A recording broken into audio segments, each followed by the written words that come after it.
The wind howled across the scarred battlements of Winterfell, sweeping over the shattered stone and broken bodies.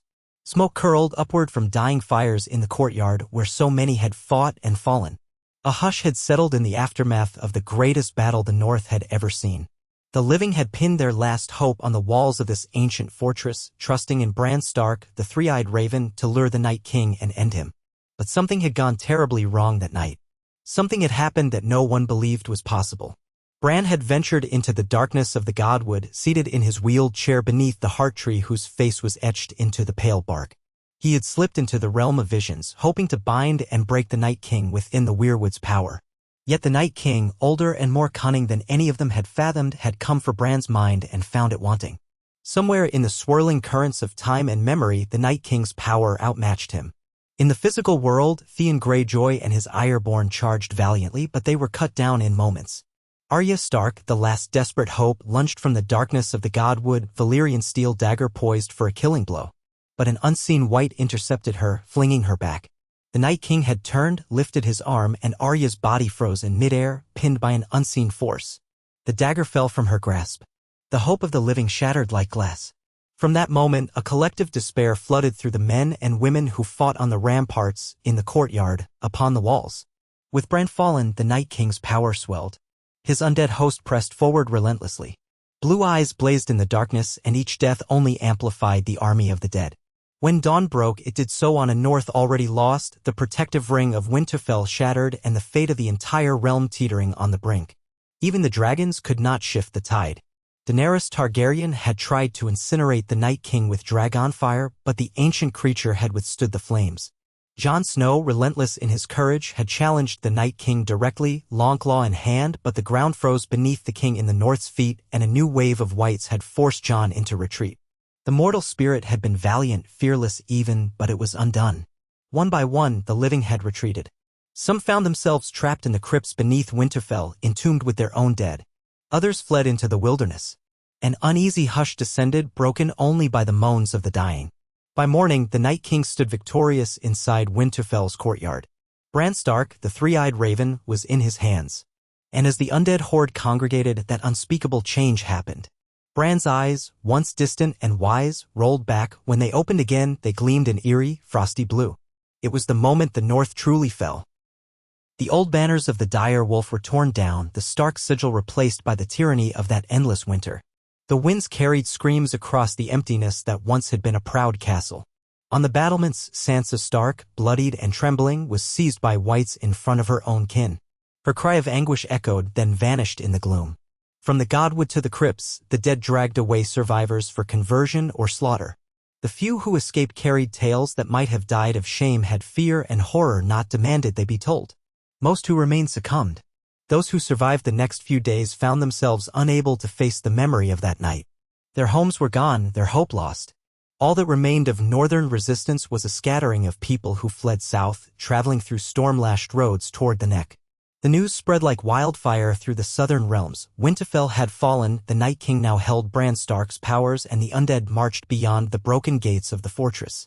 Rumor said that the new Night's King, Bran himself, enthralled by the original, could walk not only in the present world but also in the minds of the Weirwoods, sending a chill of dread into hearts that once believed in the young Stark's prophetic gifts. An older rumor claimed that with Bran's turning, the entire Weirwood network began to freeze from within, leaving no safe haven anywhere in the north for living souls.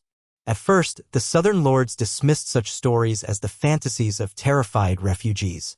But soon, the unthinkable truth could not be denied. The skies above the north became a perpetual slate of iron-gray clouds. Even as spring had been knocking on the gates of Westeros, a fierce winter spread downward with unnatural speed. Ghostly shapes of White Walkers were seen near the Last Hearth, near the Drevfort, near Deepwood Motte. Each place fell, one after another, like an unbroken chain of dominoes leading deeper into the realm of the living. The Vale barred its gates as if that might stop the chill from creeping over the mountains. The Riverlands prepared for siege. And still, the dead marched on. In this new world, legends rose to the fore. Jon Snow, perhaps the only man in the land with any chance of rallying an army against the dead, retreated with Daenerys Targaryen, her remaining dragon Drogon, and a handful of loyal men, Davos Seaworth, Grey Worm, Tormund Giant Bane, and others who had survived Winterfell. Where once they had planned to march on King's Landing to claim the Iron Throne, those ambitions were now overshadowed by the apocalypse at hand. Now they fled, and the terror of that flight seared itself onto their hearts, flashes of endless rows of whites on the horizon, the swirl of freezing wind pushing them to the brink of endurance, the knowledge that everything behind them lay in ruin. At Mo Kalen they saw the scattered remnants of houses that had sworn to them. Torn sigils, men too wounded to speak, women clutching children in battered wagons. The way south was clogged with the exodus of frightened peasants and broken knights. And soon, word arrived. There was no safe refuge anywhere in the north. The king in the north had fallen. The new king of darkness had risen. Thus the long march south began. Jon Snow, his eyes raw from unshed tears, stared behind him at the land he once called home. He imagined his father's crypt in Winterfell, the statue of Lord Eddard Stark. He imagined the ancestors who had once laid claim to these lands. He thought of Robb, of Rickon, of all who had died, and he tasted the bitter dryness of defeat. No matter how many times he closed his eyes, he couldn't erase the image of Bran's expression turning cold and empty as the Night King's power chained him. He could not forget Arya's last cry. He dreaded that she, too, had joined the ranks of the dead. He felt the shadow of that knowledge heavy on his soul. Some nights, Daenerys found him awake, staring into the embers of the campfire, and she knew words would do no good. She felt the same despair for all she had lost. Rhaegal, the dragon who had once carried Jon, was gone, torn apart by a swarm of whites in the final stages of the battle. Her armies, carefully won across the sea, bled away in the snows of the north. And yet they had to continue. If they gave in to despair, all of the realm would be lost. Jon still had a claim to the throne, and she still had her last dragon. If there was hope, it might yet lie in forging alliances with the southern lords who despised them, or in discovering some other weapon to defeat the dead. But how could they fight a foe who had consumed the power of the three-eyed raven? Time stretched like an endless road of gray slush. One dreary day blended into the next. The skies overhead never cleared. The cold nipped at them even as they pushed into the riverlands, seeking the Tully seat at Riverrun. The fires of war had touched these lands before, but now the threat was so large, so universal, that old rivalries meant nothing. The question was survival. When they reached Riverrun, they found Edmure Tully, newly released from captivity by the Lannisters. He was wary, exhausted by the endless conflicts, uncertain whether to trust the Targaryen queen who had once threatened to burn King's Landing if it meant an end to Cersei's reign. But the horrors of the undead overshadowed all. One look at the battered remnants of Jon's forces, men trembling, some with eyes hollow from what they had witnessed, was enough. Edmure agreed to a gathering of the lords of the Riverlands, a last desperate attempt to coordinate some manner of defense. The old feuds with House Frey, the grudges against House Stark, none of it mattered now. The Riverlords recognized the monstrous threat sweeping south. Yet even within Riverrun's walls, fear and rumors thrived. Soldiers whispered that the Night King had a new, more potent general in the shape of Bran Stark who, according to legend, could see everything. Some claimed his powers had grown so great that no living soul could hide from him. Others said that when the whites marched, the land itself froze behind them, turning farmland into wasteland. Over the course of a single winter, farmland might become an icy desert. Tales abounded of roving bands of dead wolves prowling in the gloom, or white walkers whose eyes glowed not the pale blue of old but a deeper azure, as though fueled by Bran's power. Those first nights at Riverrun were harrowing in their own way. The ramparts were manned, archers standing watch around the clock, always expecting to see the flicker of undead forms on the horizon. Jon and Daenerys sat in the Great Hall with Edmure Tully, Davos, Tormund, Grey Worm, and a handful of lesser lords. Maps were spread across long tables. They conferred about the best ways to hold the crossing at the Twins, or perhaps to fortify the Moat Cailin from the southern approach. But that last vantage was already lost. A new wave of refugees had just arrived, speaking of the dead passing the moat with hardly any resistance. A single man, half-frozen, described what he had seen, the ramparts manned by corpses with tattered leather jerkins, all bearing the sigil of House Reed and House Mormont. The living had been outnumbered 5-1, and soon the moats themselves froze, the water beneath them rendered inert, bridging the entire fortress. They realized with sudden terror that the unstoppable tide was even closer than expected. They had only days or perhaps a fortnight before the undead poured into the riverlands. On the second night, a raven arrived, wild-eyed and frantic. It carried a half-scorched message from the Eyrie. The Vale was sealed, the passes barricaded.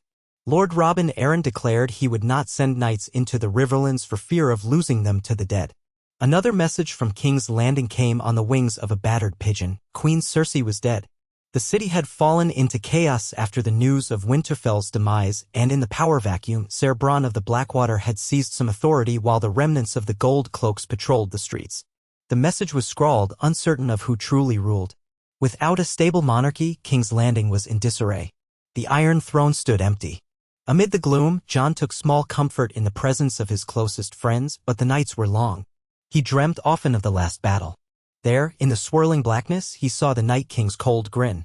He watched Bran kneel before the monstrous figure in abject submission. The parted lips of his younger brother formed only a single word. Jon could not guess if it was a cry for help or a triumphant note of betrayal. Then ghostly hands seized Jon, dragging him into the earth. He awoke, gasping for breath, searching for Ghost, his dire wolf. But Ghost was gone, lost like so many others in the chaos. Perhaps the wolf still prowled the wilderness, or perhaps he was no longer among the living.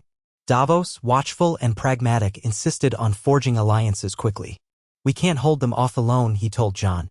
"Your Grace, if there's even a chance to stand against them, we need more swords than this. We need the Lannisters, we need the Tyrells, we need Dorne, gods help us, we need the whole 7 kingdoms." Daenerys narrowed her eyes. "The Lannisters are scattered. The Tyrells are destroyed by that vile woman, Cersei. Dorne is in chaos from what we last heard. But we must try." She set her jaw. "I've lost Rhaegal. I will not lose Drogon. If we can't mount a proper army, I'll burn the dead from above." "We tried burning them before," Tormund said grimly, leaning forward with fists clenched. It kills a few, but you can't burn them all. The White Walkers themselves are wily. And this new power, Bran's power, who knows what that can do? They might bring the storm down upon us." "He speaks truly," Davos agreed. "We can't rely on Dragonfire alone. Our best hope is to gather every last soul we can muster, some here, some further south, and hold the line wherever possible. If we let them keep pushing into the heart of the continent, the world will freeze before we find a way to stop them." Though they bickered, though they had no illusions about the enormity of the task, they began making preparations. Edmure sent emissaries to what was left of House Frey, to House Mallister, to House Blackwood, urging them to come to Riverrun or die. Jon sent out ravens to the Vale, again pleading for help. Daenerys scrawled a letter to the Stormlands, to what remained of House Baratheon's loyal supporters, though that house had been in disarray since Stannis' defeat. Every path seemed bleak, every road overshadowed by the unstoppable tide. But still they tried. On the 5th day at Riverrun, the Outriders came galloping back with terror in their eyes. The dead had crossed the neck in force. The horizon glimmered with the pale frost of an unnatural winter. In mere days, they would be at the Twins. And not just White Walkers on undead horses, pale monstrous creatures moving in silent unity. Worse still, the Outriders insisted they had seen a figure among them wearing the Stark sigil on ragged clothing, seated atop a skeletal horse. Bran. Changed. The Outriders had watched him raise a hand, and the very wind seemed to freeze their faces. Half of them barely escaped. Others did not. Panic set in. The Riverlands lords muttered that even if they gathered, they could not hope to stand against such power. Many wavered between flight and a hopeless stand. Jon walked among them, pale but resolute. "If we do not stand, we will become them. There is no running from this." He hammered the words out as though forging steel. "There's nowhere left to run. We have to fight while we still can." Some took heart from his presence, remembering that he had once come back from death. Others stared blankly, unconvinced. Daenerys, regal and determined despite her losses, reminded them that she still had a dragon, and that alone might tilt fate, if only for a time. The following night, beneath a sky blanketed with gray clouds, Jon stood on the battlements with Tormund and Davos. He gazed northward where the darkness gathered. "Is this it?" Jon asked, his voice soft enough that only the wind might carry it. "Are we only delaying the inevitable?" Tormund's voice rumbled in his throat. "I've seen your face when you fight. You don't lay down easy. Might be we're all fools, but I'd rather die with a sword in my hand." Davos, the lines of weariness etched deep into his skin, stared into the gloom. "We made one last stand at Winterfell, and it wasn't enough. Now we're called to do it again. But this time we have to be smarter. We can't rely on an easy kill. We have to face the knowledge that the Night King and Bran are now one. If we can't kill them separately, maybe we kill them both together. Easier said than done, Jon said grimly. Davos nodded, pensive. Aye, but there must be a vulnerability. Perhaps if we can isolate Bran, break the connection. Might be a fool's hope, but it's hope nonetheless. They lapsed into silence, each man alone in his thoughts. The night dragged and the gloom deepened. Somewhere far away, the dead were on the move, unstoppable in their cold march. Riverrun's walls suddenly felt pitifully thin. Would they stand a chance when the inevitable assault came? When dawn broke, though the sun barely pierced the low-hanging clouds, a new wave of refugees trickled in. They were gaunt, eyes ringed with red from lack of sleep, their feet wrapped in rags. They carried children who coughed in the cold. Jon and Daenerys walked among them, offering what meager comfort they could. Behind them, Edmure Tully's steward tried to coordinate the distribution of bread and salted fish. But resources were slim and morale thinner. The people noticed Daenerys's silver-gold hair, the proud tilt of her shoulders, and they whispered her name, Khaleesi, some said, as if recalling old tales. Others, too young or too battered, merely stared in confusion. What became of Queen Cersei? One old woman asked Daenerys, her voice a dry rasp. Isn't she to defend the realm? Daenerys only shook her head. She's gone. The city is in chaos. So who's the queen now? Daenerys opened her mouth, but no words came. Before, she might have declared proudly that she was queen. But now the old ambitions felt like ashes in her mouth. We only know that if we do not fight, we all die, she finally said. There is no difference now between queen and subject. We must stand together. The old woman nodded, but no spark of hope shone in her eyes. She had seen too much loss to believe in any future that didn't end in darkness. She went to find shelter among the battered tents along the outer courtyard, leaving Daenerys standing there with her chest tight. That evening, under torchlight, a council gathered once more. Lords and knights, many hollow-eyed and hunched, ringed the table, listening to Edmure speak. We have word that the White Walkers are nearing the Twins. That crossing will be lost within hours. We can fortify Riverrun, but if the dead circumvent us, the entire Riverlands will be overrun. Grey Worm stood near Daenerys, his spear held at his side, face calm with trained focus. Jon and Davos listened intently as the lords debated. The notion of a pitched battle on open ground was unthinkable. The undead had grown too numerous, and the presence of White Walkers, and that twisted version of Bran, made any direct assault doomed. But they could not simply hole up behind Riverrun's walls either. If the dead seeped across the countryside, the fortress would be encircled and starved into submission. We must hold the main roads, or the small folk will perish. We must give them safe passage south, if it's still safe at all, Edmure said. And if there's nowhere safe? Came a bitter voice from across the table. We can't keep retreating forever. Sooner or later, we have to stand. Daenerys spoke up. We must do both. Protect the roads, gather the people, bring them here or further south.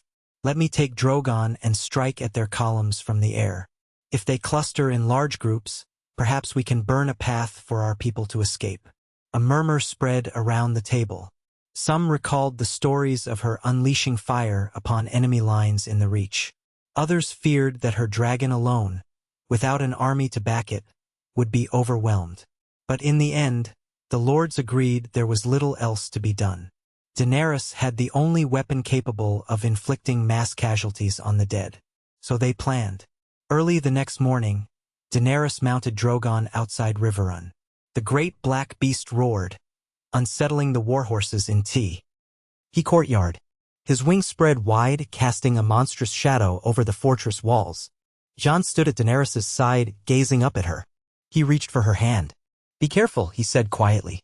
She squeezed his fingers in return, the warmth of his skin a fleeting comfort. We have to do what we can, she replied. Then she climbed into the saddle and Drogon lurched into the sky. The rush of wind as the dragon ascended drowned out the faint calls of the people below. From that vantage, the devastation the undead had wrought was painfully clear. The rolling plains of the Riverlands were mottled with bare patches of snow and ice. Villages lay in ruins, chimneys broken, fields scorched by cold. She flew north, determined to spot the columns of the dead before they could slip around Riverrun. For hours she circled, scanning the horizon. She saw scattered refugees trudging south, forming pitiful caravans, some dragging carts with squeaking wheels, others with only the clothes on their backs. At midday, she sighted a large mass moving across the distance, a shimmering line of whites, hundreds, perhaps thousands, trudging in eerie silence, led by a figure on a pale horse. She dared to fly closer. The wind cut across her face. Drogon growled low in his throat. Daenerys's heart pounded as she recognized the motionless figure at the head of the column, a young man's frame, cloaked in black, eyes a deeper glow of unnatural blue. Bran. He was always carried in his wheeled chair in life, but now he rode as though unencumbered by any earthly weakness. It was as if the Night King's presence had granted him a freedom from the body's constraints. Or perhaps what had been Bran was simply gone, leaving behind a puppet for the Night King's will. She circled overhead, wrestling with indecision. If she descended low enough to burn them, she risked being struck by the White Walker's spears or other twisted forms of ice magic. But if she stayed high, her flames might not be enough. A memory flashed in her mind, the Night King's chilling impassivity as dragon fire licked across him, failing to burn. But that had been one. Here, she faced an entire legion. She recalled the plan: strike the whites, not necessarily their master. If she could wipe out their foot soldiers, the White Walkers would have fewer bodies to use. She urged Drogon lower, feeling the tension in his scaled form as he prepared to unleash flame. The moment the whites caught sight of the dragon, they lifted their heads in unison, cold eyes gleaming. At the forefront, Bran, or whatever wore Bran's shape, slowly raised an arm. The wind churned. A swirling gust of snow whipped around them, forming a vortex that threatened to obscure everything. Dracarys! Daenerys cried. Fire burst from Drogon's maw, a torrent of orange and gold that cut through the swirl of snow and wind. She watched the flames engulf part of the undead column. Dozens of whites crumpled, scorched into ash. A wave of heat washed over them, momentarily clearing the icy storm. But she spied a group of White Walkers forming a line, their weapons raised. This was no random horde, there was coordination, intelligence behind it. She banked Drogon to the right, evading an icy spear launched from below. The projectile missed her by mere yards. She hissed in frustration. Another pass. Drogon roared and sprayed fire once more, incinerating another swath. Hundreds died, but the column was thousands strong. She knew she had to be careful. If she lingered too long, they might bring her down. Already she sensed a gathering power within that swirling cold. She heard voices on the wind, eerie and forlorn, as if the spirit of winter were crying out. She guided Drogon higher, scanning for Bran. For a heartbeat, she met his gaze. Through the maelstrom of wind and snow, his expression was unreadable, blue eyes locked on hers. No recognition, no flicker of the boy she had known. A wave of fear coursed through her, something primal. It felt as though he saw her with an ageless perception, as if some ancient force within him understood her vulnerabilities. She veered away, letting out a shuddering breath. Multiple lances of ice arced skyward, some smashing into each other mid-flight, others splintering. Drogon, swift and agile, dodged them, but the close calls were too many. Daenerys realized this was no time for reckless bravery. She had done what she could, thin their numbers. She banked south, her heart pounding, leaving the column behind. Bran's face, or the Night King's presence through him, lingered in her mind. She thought of how easily that cold stare might have ended her if she had hesitated a second more. By nightfall, she was back in Riverrun, exhausted. Her body shook with adrenaline and the aftershock of near-death. Jon and the others met her in the courtyard. She dismounted shakily. I managed to destroy a portion of their vanguard, but there are thousands. Bran, he was there. He saw me. Jon grimaced. Did he attack you directly? They threw spears. Some kind of ice magic. I barely escaped. She steadied herself against Drogon's flank. I burned as many as I could, but it didn't stop them. They'll be here within days. Silence weighed heavily on them. The destruction of a few hundred whites meant little if thousands more marched on. And behind those thousands, the main host, led by the Night King, loomed. They were only the first wave. And how many new whites would be raised from the dead that were left behind? In the days that followed, the realm braced for a final stand. But the realm was broken, disorganized. The Lannisters were fractured, the Vale sealed. The Reach had no Highgarden. The Stormlands had no Baratheon. Dorne nursed its wounds behind desert passes. Across the land, smaller castles tried to fend for themselves. The undead wave advanced inexorably. When the White Walkers and the enthralled Bran reached the outskirts of the Riverlands, the land chilled with a biting cold. The waters of the Trident began to freeze at the edges. Snow drifted through the Riverlord's fields, clinging to the roofs of farmhouses. Refugees poured into Riverrun, choking the roads until the castle's walls were packed with terrified civilians. Disease threatened. Supplies ran short. Morale plummeted. Every night, watchers on the battlements swore they heard distant howling as the dead scouted the area. Occasionally, watchers vanished mid-shift, leaving only bloodstains or scraps of cloth behind. Jon tried to prepare the meager forces for the coming onslaught, but the knights found him pacing alone in the courtyard or kneeling in a quiet corner, wrestling with his conscience. He had failed once. Could he endure failing again? Davos tried to remind him that he had done everything possible at Winterfell, but Jon's heart was heavy. How many times had he insisted that the living needed to come together to face the real threat? Yet the realm had remained divided. And now it might be too late. Despite everything, a curious calm preceded the storm. A hush fell over Riverrun as though every soul was holding its breath. The final confrontation was at their doorstep. The news arrived on the wings of a single raven. The twins had fallen. The Freed, a small force of loyal Tully men, had died to the last. Thousands more whites now swelled the ranks of the undead. They were a day's march away. Or less. That evening, Daenerys, Jon, and their closest advisors gathered in the Great Hall. All around them, torches flickered. The air held a chill that seeped into their bones despite the fires. They had no illusions. If they couldn't hold here, there was no fallback. The undead would spread across the Riverlands, then the Crownlands, and soon all of Westeros. They had only the single chance to muster every last ounce of courage. Jon addressed them. His words were subdued but firm. We stand here in defiance of the long night. If we fall, the dead march on. There will be no one left to stop them. But if we make this stand count, perhaps we can buy time for alliances to form in the south. Perhaps we can slow them enough for another plan to emerge. Daenerys held her head high. I will burn as many as I can from the skies. We must watch for Bran. If we can isolate him, maybe we can cure him. Tormund asked roughly. He's gone. The lad's gone. Daenerys glared but had no words of contradiction. Deep down, she believed Tormund was right. The magic that had overtaken Bran left no room for the boy they had known. But a faint sliver of hope flickered in her heart, a possibility, however small, that the boy who had once soared in his wolf dreams still lived somewhere inside that deadened shell. The next dawn arrived dull and gray. The watchers on the walls peered into the distance. At first, there was only the swirling haze of winter. Then they saw it, silhouettes on the horizon, an endless line of motion. The army of the dead had arrived. They moved slowly, inexorably, a unliving sea of frost. At their head rode figures wearing ice-forged armor, each with a spear of crystalline death. Among them, that slender silhouette wearing a dark cloak. Even from a distance, they recognized Bran's posture. Fear tightened every throat, but the defenders tried to steady themselves. Archers manned the battlements. Spearmen lined the gates. Knights on horseback waited in the courtyard, forming the last cavalry the Riverlands could muster. Jon walked among them, offering words of encouragement, reminding them that they fought for their children, their homes, for life itself. Some nodded with grim determination, others tried to hide their terror. Daenerys soared overhead on Drogon, circling the castle.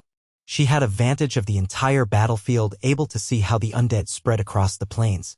The sky darkened as if even daylight trembled at their coming. She could see how the White Walkers positioned themselves. This was not a mindless charge, it was a siege orchestrated by cold cunning. Tormund led a small force outside the walls, barricades, spiked pits, oil waiting to be ignited. They would attempt to force the dead into kill zones. But everyone knew it was a token measure against the unstoppable wave. When the undead came within bowshot, a horn blasted from Riverrun's walls and the defenders unleashed a volley of flaming arrows. Most found marks in the front ranks, dropping whites in droves. But the wave advanced, climbing over their own fallen. Another volley. Another. The whites raised a deafening chorus of shrieks. Then the White Walkers lifted their arms and a freezing wind howled across the battlefield, extinguishing flames and blinding archers. Men staggered, ears numbed, eyes stinging. In that moment, the dead surged forward. Daenerys swooped low, Drogon spewing flame across the flank. Entire swaths of whites went up in fire. She soared above them, rising again, but a White Walker hurled a spear of ice that clipped Drogon's right wing. The dragon roared in pain, teetering in the air. Daenerys nearly lost her seat, clutching the reins as Drogon fought to remain airborne. She circled away, heart hammering, feeling warm dragon blood fleck her boots. This was only the beginning. Outside Riverrun's gates, Tormund's men valiantly tried to hold the line with pikes, but the dead smashed into them. The shrieking, gnashing tide of whites tore at shields and flesh. Men screamed. Some overcame their terror, hacking desperately. The ground soaked with blood. Horses reared, only to be dragged down by clawing hands. Davos, leading another group, lit the oil ditches, creating walls of fire that momentarily stalled the whites. But overhead an unearthly shriek cut the air. An icy gale swept over the flames, snuffing them out as if a giant had blown across a candle. From the ramparts, Jon saw Bran. He was in the thick of the battle lines, motionless and unblinking. A swirl of snow and ice orbited him as though the power of the weirwoods had fused with the undead's winter magic, granting him unholy dominion over the winds. Jon's breath caught in his throat. This was the boy who had been his brother, his friend. Now he was something else entirely. Jon clenched his fist around Longclaw's hilt. He turned to Grey Worm and the others near him. If we can disrupt him, if we can reach him, maybe we can break the storm. Grey Worm nodded tersely. We'll follow your lead. They rushed down the stairs and out into the courtyard, pushing through the gates into the chaos beyond. The clang of steel on steel, the wet squelch of blades piercing flesh, the shrieks of the dying, it was a cacophony that swallowed all rational thought. Yet Jon pressed on, cutting down White's left and right, Grey Worm at his side, spearing undead with smooth, practiced thrusts. Step by step, they advanced. Daenerys spied their movement and directed Drogon to assist. The dragon's flame raked across the front line, clearing a small path for Jon and his companions. The intense heat forced them to shield their eyes, but it cut down countless Whites.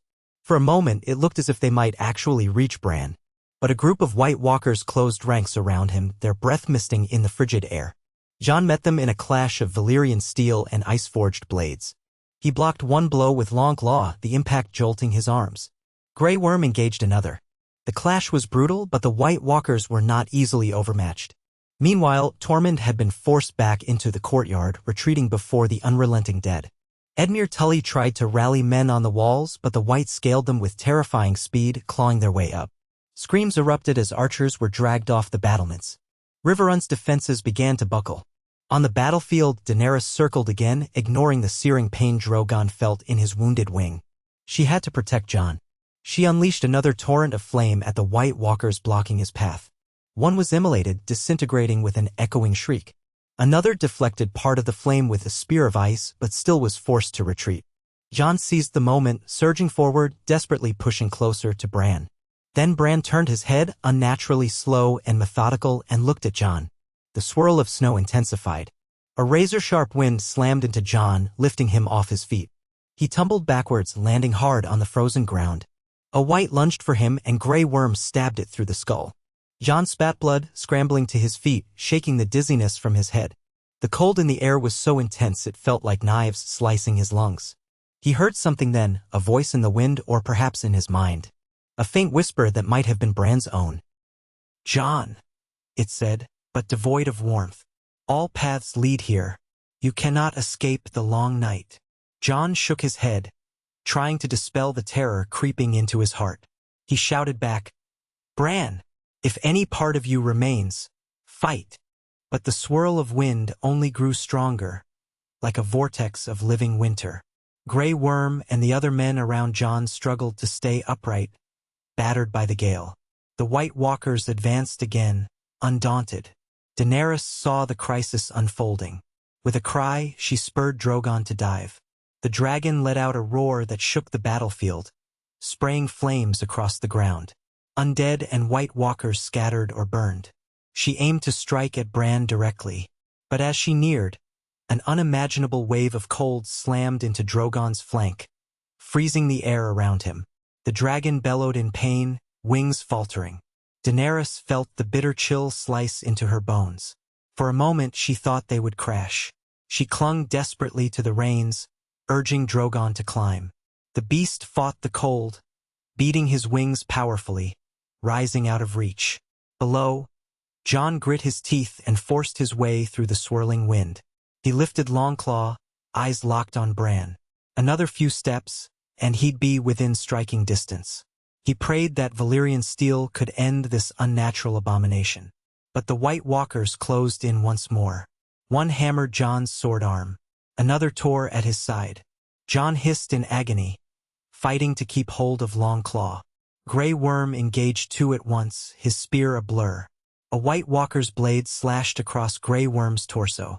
The unsullied commander staggered, blood staining his leather armor. Still, he held his ground, refusing to give in. Inch by inch, they advanced. Tormund crashed into the fray from behind, screaming a wild battle cry, cleaving a White in half with his axe. A small pocket of living warriors formed a wedge around Jon, pushing forward. The swirl of wind around Bran became a savage storm, lightning crackling in its heart. Snow churned in blinding sheets. They struggled to see. Suddenly, among the swirling snow, Jon glimpsed the Night King himself looming beside Bran, a tall, gaunt figure with a crown of ice upon his head. This was the ancient force behind it all, the Master of Death. Their eyes locked on Jon as if he were but an insect. The Night King lifted a hand. Jon felt the icy grip of death closing around him, forcing him to his knees. His breath caught in his throat. The wind roared louder. Whites closed in. Yet in that moment, from the sky, a furious roar descended. Drogon dived one last time, ignoring the punishing cold, unleashing a storm of dragonfire that engulfed Bran and the Night King. The flames licked hungrily, searing away the swirling snow for an instant. Jon shielded his face from the heat. Could it be enough? Was this the final blow? The flames receded, revealing Bran and the Night King still standing, encased in a pocket of swirling frost. Bran's eyes seemed to flicker. The Night King's expression twisted in a grim semblance of triumph. Together, they thrust out their arms. An Arctic blast erupted, slamming into Drogon. Daenerys screamed as she felt Drogon's agony reverberate through her body. The dragon's hide froze in patches. He faltered, crashing against the battlements. Stones cracked, and Daenerys was thrown from the saddle, slamming against a ruined tower. She tumbled into the courtyard, battered and bloody. Drogon let out a final roar, half buried in rubble. Above the ruins, the swirl of snow reasserted itself. The White Walkers pressed forward with renewed ferocity. The defenders lost ground rapidly. Edmure Tully's voice was lost among the chaos. Men died, and each death birthed a new White. Jon, reeling, found himself once more face to face with the Night King, whose cold gaze pinned him in place. Bran stood slightly behind, his eyes locked on Jon's. "Winter is here," Bran said in a voice that hardly resembled the boy's. "Embrace it." Pale lips curved in a faint, joyless smile. Jon roared, forcing himself forward, swinging Longclaw in a two-handed arc at Bran's torso. The blade sang through the air. But the Night King intercepted with an ice-forged sword, the clash producing a shockwave of cold that knocked Jon onto his back. He coughed, chest constricted by the chill.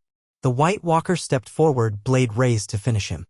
A flash of steel, Grey Worm, half dead from his wound, rammed his spear into the White Walker's flank. The creature turned, eerie eyes blazing, and ran him through with its own blade. Grey Worm gasped, blood spilling from his lips, but the spear's dragonglass tip took effect, and the White Walker shattered into 1,000 shards of ice. Grey Worm collapsed to his knees, then slumped forward, his lifeblood staining the snow. Jon yelled in grief, clambering to his feet. He charged the Night King again. But before he could strike, the Night King vanished in a swirl of icy mist, reappearing behind him. A sudden slash caught Jon's side. He cried out, "Blood S!" Oaking his fur cloak.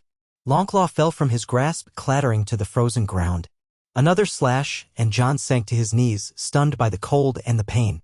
Bran approached, each step measured. No pity or sorrow flickered in those frostbitten eyes. Jon forced himself to meet them. "Bran," he rasped, voice trembling. You're my brother."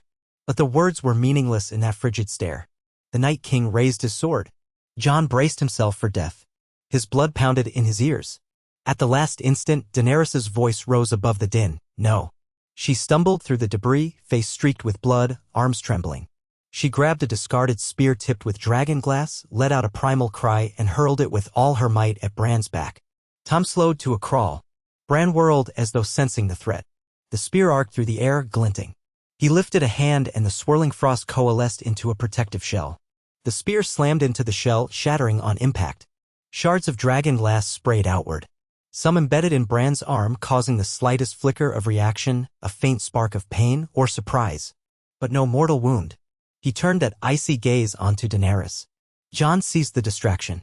Summoning the last of his strength, he lunged, grabbing Longclaw from the ground. He swung at Bran's neck. For a fraction of a second, that sword edge gleamed, poised to sever his brother's head. But the Night King's blade intercepted just in time. Sparks flew, and the force sent Jon crashing to the ground once again. His vision blurred, the world spinning. He was vaguely aware of Daenerys lunging forward, attempting to shield him, but the Night King's free hand lashed out, knocking her aside effortlessly. All around them, the defenders of Riverrun broke. The gates splintered and whites poured in like a nightmare flood. The living retreated screaming. Some fought desperately in narrow corridors, others tried to flee, only to be cut down. Tormund battled a swarm of the undead, his face contorted with rage and grief, his furs matted with blood. Davos, perched on the battlements, loosed arrow after arrow, tears frozen on his cheeks. Edmure Tully fell on the drawbridge, dragged under by a mass of whites. The last stand of Riverrun devolved into a chaotic, hopeless rout. Jon, dazed and bleeding, saw the swirl of white as Bran stood over him. The Night King hovered nearby like a silent sentinel. Blue eyes locked on Jon's. Something stirred in Bran's face, an echo of memory, maybe. The corner of his lips twitched. He leaned down, pressing a cold palm against Jon's temple. Jon cried out as an agonizing chill pierced his mind, an intrusion that threatened to shatter him from the inside out. Visions assaulted him, images of the past, the future, swirling timelines in the weirwood's green dreams, all overshadowed by the creeping frost. He saw Ned Stark in the courtyard of Winterfell, teaching him to fight. He saw the crypts where Lyanna Stark's statue stood. He saw a swirl of ravens flying over the wall. He saw that dark, inhuman presence overshadowing Bran's soul. And then he saw only cold, endless cold. His own heartbeat slowed, his vision fading to black. The last thing he heard was Daenerys screaming his name. Darkness claimed him. When he woke, his breath came shallow and painful. He was in chains, though the metal felt more like ice than steel. Every inch of his body throbbed with cold. He struggled to focus. The walls around him were vaguely familiar. A courtyard opened to the sky. Stone battlements. This was Winterfell. Or what was left of it. The broken towers loomed overhead, entombed in frost. He was kneeling in the godwood. The ancient weirwood tree towered above him, its red leaves coated in a thin layer of rime. The carved face in the trunk wept frozen tears.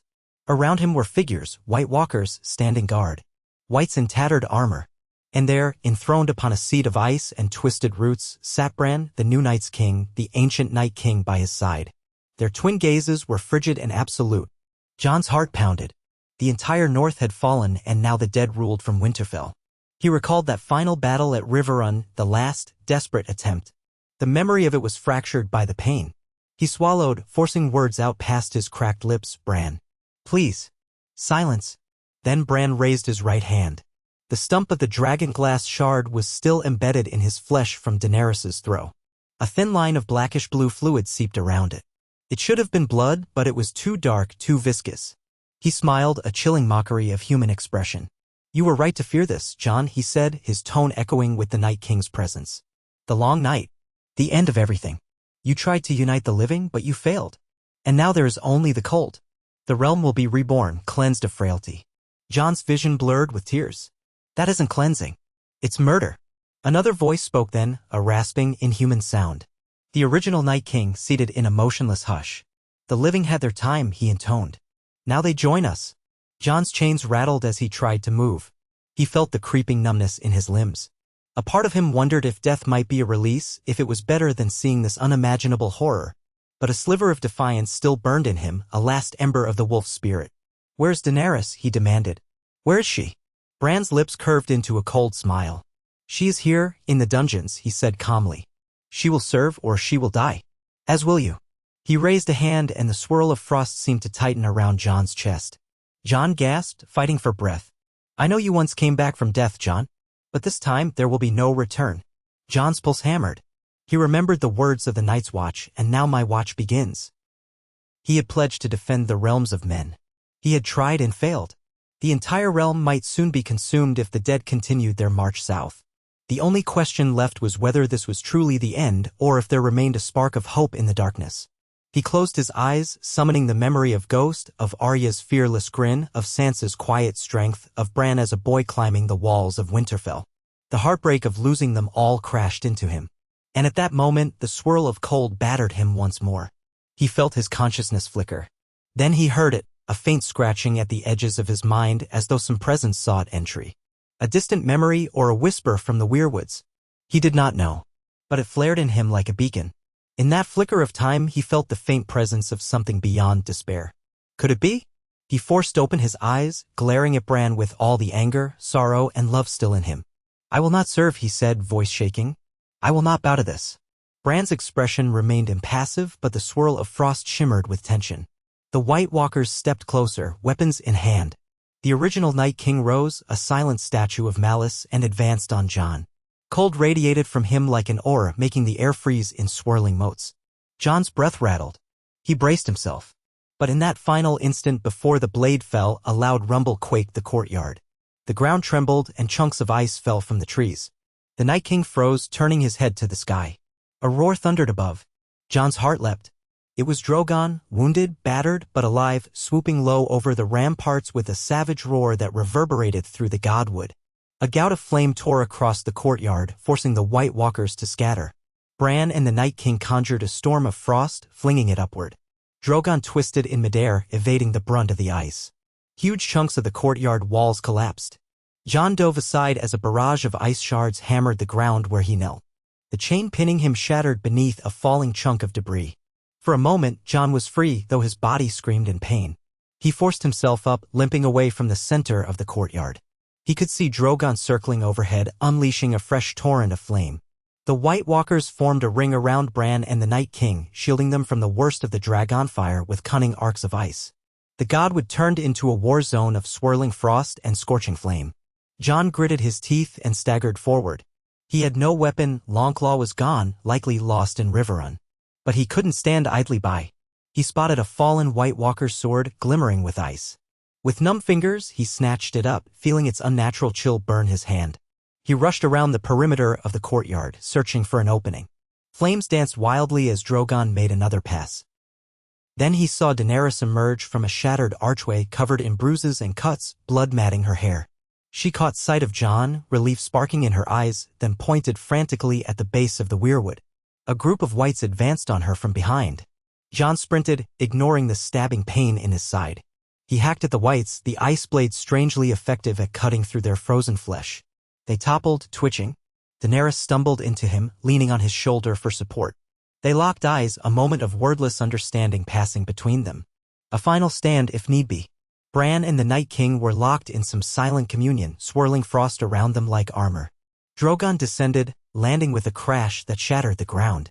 He roared defiantly, but the injuries he had sustained were severe. Ice caked his scales, and his left wing had holes from spear-like projectiles. The White Walkers seized the opportunity, converging. Jon and Daenerys saw they had but one chance. They ran together, weaving around fallen branches and broken stones, using Drogon's hulking form as partial cover. The Night King's face was expressionless as always, but the swirl of snow grew chaotic, indicating his rage. Bran turned his head, once more focusing on Jon. That intangible pressure hammered Jon's mind, making him stagger. Daenerys snarled with raw determination. She grabbed a dragaglass dagger she had hidden beneath her ripped clothing and lunged at Bran. Frost flared. For a heartbeat, she had a clear path. She lunged, driving the dagger toward his heart. But an invisible force hurled her back. She crashed onto the frozen ground, the dagger spinning out of her grasp. Jon took advantage of the distraction, rushing from the other side. The ice blade in his hand glowed with cold menace. Bran turned, raising an arm. The swirl of frost battered Jon, but he pressed on, howling a final battle cry. He raised the blade overhead, ignoring the searing agony in his body. He swung with every last shred of strength and desperation. The blade hit Bran squarely on the shoulder, cracking the ice swirl. Bran let out a sharp cry, not entirely human, not entirely monstrous. The ice blade shattered from the impact, sending shards flying. Jon tumbled forward, losing his grip. Across from them, the Night King advanced, fury emanating from him like a polar gale. Drogon unleashed another burst of flame, and the White Walkers reeled, losing their formation. Jon saw his moment. He lunged for Daenerys' dagger, scooping it up off the ground. Bran staggered, the hold on his swirling frost flickering as the wound on his shoulder oozed that blackish-blue fluid. The Night King tried to reach him, but Drogon's flames forced him back. With a final surge, Jon thrust the dragaglass dagger into Bran's chest, just above the heart. He forced it into the hilt, tears streaming down his face. Bran's eyes widened. For an instant, they flickered with recognition. No longer purely blue, but a swirl of memories and pain. Jon felt a jolt of something pass between them, as though the bond that tied Bran to the Night King was trying to shatter. Bran's lips parted, and Jon thought he heard a faint whisper, "Jon," on the boy's breath. But then the frost exploded outward from Bran's body, hurling Jon away. He slammed against the base of the weirwood, nearly losing consciousness. The ground shook. Bran emitted an unearthly howl that echoed through the courtyard, the sound laced with a legion of voices. The silhouette of the Night King flickered as if the magic binding him to Bran was fracturing. Snow whirled in a fury, and a peal of thunder rattled the sky. Jon struggled to see. Through the chaos, he glimpsed Bran's form writhing, the dagger embedded. The Night King tried to reach him, but Drogon swooped low, scorching the earth. White walkers shattered under the intense heat. The Night King turned his cold gaze to Jon, lifting an ice spear. He hurled it with deadly precision. A roar sounded from the side. Daenerys tackled Jon, pushing him out of the spear's path. It whizzed by, impaling the trunk of the weirwood behind them, cracks spiderwebbing through the ancient bark. The swirl of frost around Bran collapsed in on itself. The swirling winds died abruptly, leaving a hollow, ringing silence. The Night King vanished into thin air, as if consumed or forced out. Bran's body sank to the ground, eyes rolled back. For a heartbeat, the entire courtyard was still, the White Walkers motionless. Then, as if a string had been cut, they collapsed, dissolving into shards of ice. The whites crumbled into piles of rotting flesh and bone. The moment lingered, pregnant with possibility. Jon coughed, pushing himself up. Daenerys lay beside him, battered, her breath ragged. Drogon, smoking and scorched, curled nearby, trembling with exhaustion. The swirling snow had ceased. The wind was still. Jon crawled toward Bran, dread in his throat. He placed a shaking hand on his brother's chest. Bran's eyes fluttered, revealing a fleeting glimpse of brown beneath the haze. His lips parted, forming words that Jon had to strain to hear. "Jon," he whispered, voice weak.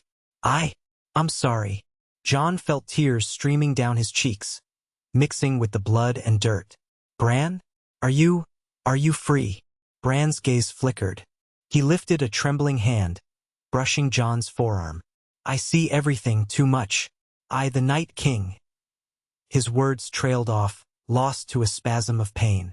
Daenerys limped closer, her eyes shining with concern. Bran exhaled a shuddering breath. "I can't hold on." Jon shook his head, refusing to believe it. No, stay with me. Stay with me. We'll get you help." He cradled Bran's head, felt the faint warmth returning to his brother's skin, but it was fleeting. Bran's eyes bore a haunted look, as though he was witnessing all of time unraveling before him. "You must live," he whispered. "The long night. I held it back as long as I could. Forgive me." A single tear, warm, human, traced down his cheek. Then, with a final shudder, his eyes closed. His chest rose one last time and fell. Stillness. Jon let out a broken sob, pressing his forehead against Bran's, remembering the small boy who had once climbed the walls of Winterfell, who had soared in his wolf dreams, who had become the three-eyed raven. He felt Daenerys' hand on his shoulder, sharing his grief. Around them, the ruin of Winterfell stood silent, the enemy host collapsed. For the moment, the threat was ended. Bran's death had shattered the Night King's hold, but at a devastating cost. The courtyard was filled with the bodies of the slain. Echoes of battle lingered in the hush. Drogon, wounded and panting, curled his tail around the broken stones. Snow drifted down gently, as if weeping for what had been lost. Jon and Daenerys knelt together, holding Bran's cooling body, tears freezing on their cheeks. All the north lay ravaged. Winterfell, seat of House Stark, was a broken husk reclaimed only through unimaginable sacrifice. Riverrun had fallen. Countless lives had been snuffed out. And yet, the end of the Night King's tyranny had arrived in Bran's dying breath. Far to the south, chaos reigned, but perhaps now they had a glimmer of hope to rebuild, to unite, to heal. The White Walkers were destroyed at last. Their magic evaporated. But the scars on the realm and on Jon's soul would remain forever. In the days that followed, the survivors emerged from hiding. Many wept to find their homes in ruins, their families dead or turned. The north, once so proud, was a harsh tundra of ice and lost dreams. A broken few gathered around Winterfell's remains, burying the dead, giving what rights they could. Daenerys quietly oversaw the search for any living souls in the crypts. They found no sign of Sansa or Arya. Whether they had escaped or been killed, no one knew. Dread gnawed at Jon's heart. Yet for all their pain, they had done the impossible.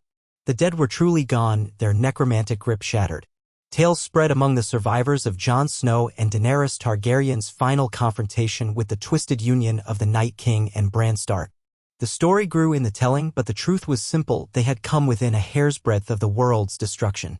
Only a knife of dragonglass and the last sparks of human courage had saved them. One cold morning, Jon and Daenerys stood at the edge of the Godwood, gazing upon a makeshift pyre for Bran, Grey Worm, and countless others who had fallen. Tormund, battered but alive, stood beside them.